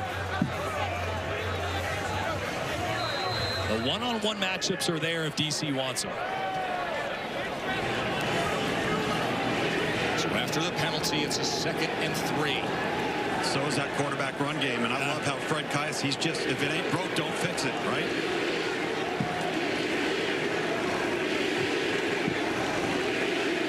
Second and 3, Perry steps up the pocket, he's going to run it. E.J. Perry's going to have the first down and more as he works his way down to the 11-yard line, finally tackled by Thomas. And how about this story now with E.J. Perry in the second half? And the 3rd time he's picked up a first down with his legs. I love it there. They motion. There's only 5 defenders in the box. That's a quick read. E.J. looks. If he likes his first read, great. If not, take off and run. He's 3 for 4 for 20 yards on this drive. 15-yard run. And now Deion Jackson takes it ahead on first down. Under 2.5 minutes to play. Louisville surged all the way back. Had the lead that they took. And then added to early in the 4th quarter. E.J. Perry forced into action with the injury. And now he runs the ball here on 2nd and 8. Be 3rd down from the 6-yard line as we will hit the 2-minute warning. Can Shannon Harris and E.J. Perry tie this game or take the lead? The United Bowl will continue after these messages and a word from our ABC stations. Trying to come back here, and they are knocking on the door. And we want to remind you that we will have the trophy presentation of the United Bowl, the announcement of the United Bowl MVP, all the post-game interviews on ESPN2 and the ESPN app. Big crowd here at Audi Field, where their home team with E.J. Perry, who was signed just 2 weeks ago with all the injuries at quarterback to DC.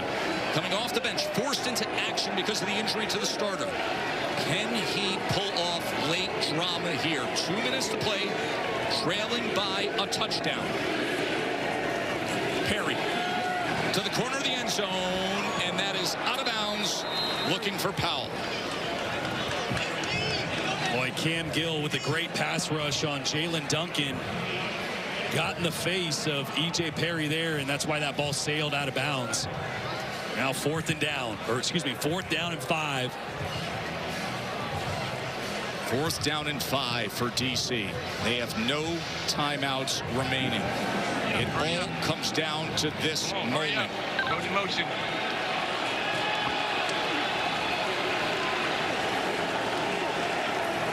4th and 5. Perry, incomplete. It is incomplete.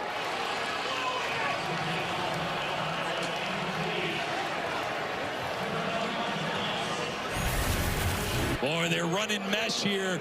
So you got crossing routes, and they're trying to hit Cornell Powell right here. Perry with a lot of pressure on him. That ball sails a little bit. If he has time to step up there, Powell comes out open. If he can put that ball out in front, but too much pressure from Cam Gill, the defensive player of the year when they needed it most.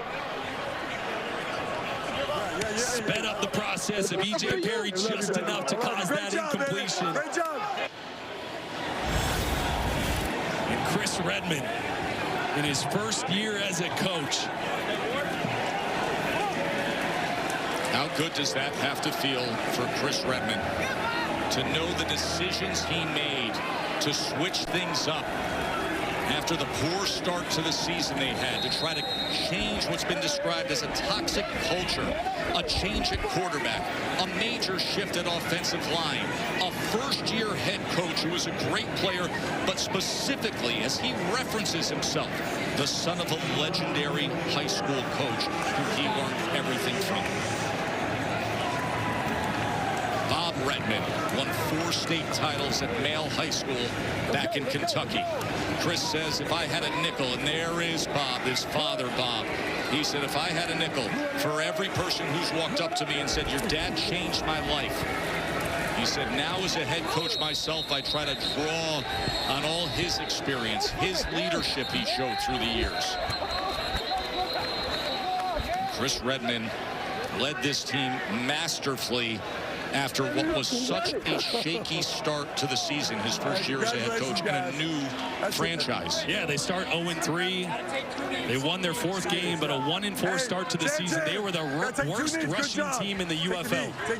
He hits the reset button, trades his starting quarterback, cuts 2 offensive linemen that are starters, cuts their star running back, hits the reset button on the culture and on the emphasis to get back to the ground game. And since that point, they've been one of, if not the best rushing attack in the UFL. And today, after a slow first half, 183 rushing yards. Ian Wheeler and James Robinson got things going on the ground, and the defense came up big time and time again, forcing turnovers. This was a complete team effort from Chris Redman and the Louisville Kings. And a reminder that we will have the post-game celebration, the trophy presentation, the MVP, all the post-interviews of this championship moment. Get ready to get splashed, Coach Redman. And on a hot day like this, that feels extra good. Thank you, guys. Let's go. Get out the field. Get out the field. Well, what a start for this franchise in the UFL as well. One of the 3 new teams to kick off the 2026 UFL season. New market in Louisville. They showed up for the home games. Ton of energy in that fan base, and the team pays them back by winning 8 of their last 9 down the stretch. He's going to have confetti flying on him in moments. We'll have that on ESPN2 for the trophy presentation and on the ESPN app. They're going to be celebrating back home in Louisville, where the fan base there really proved that that team deserves pro football at this level. The fans here at Audi Field, they packed it for their hometown defenders. But in the end, a second-half rally for the Louisville Kings. And they win the 2026 United Bowl. The Louisville Kings are the champions in the 3rd year of the UFL.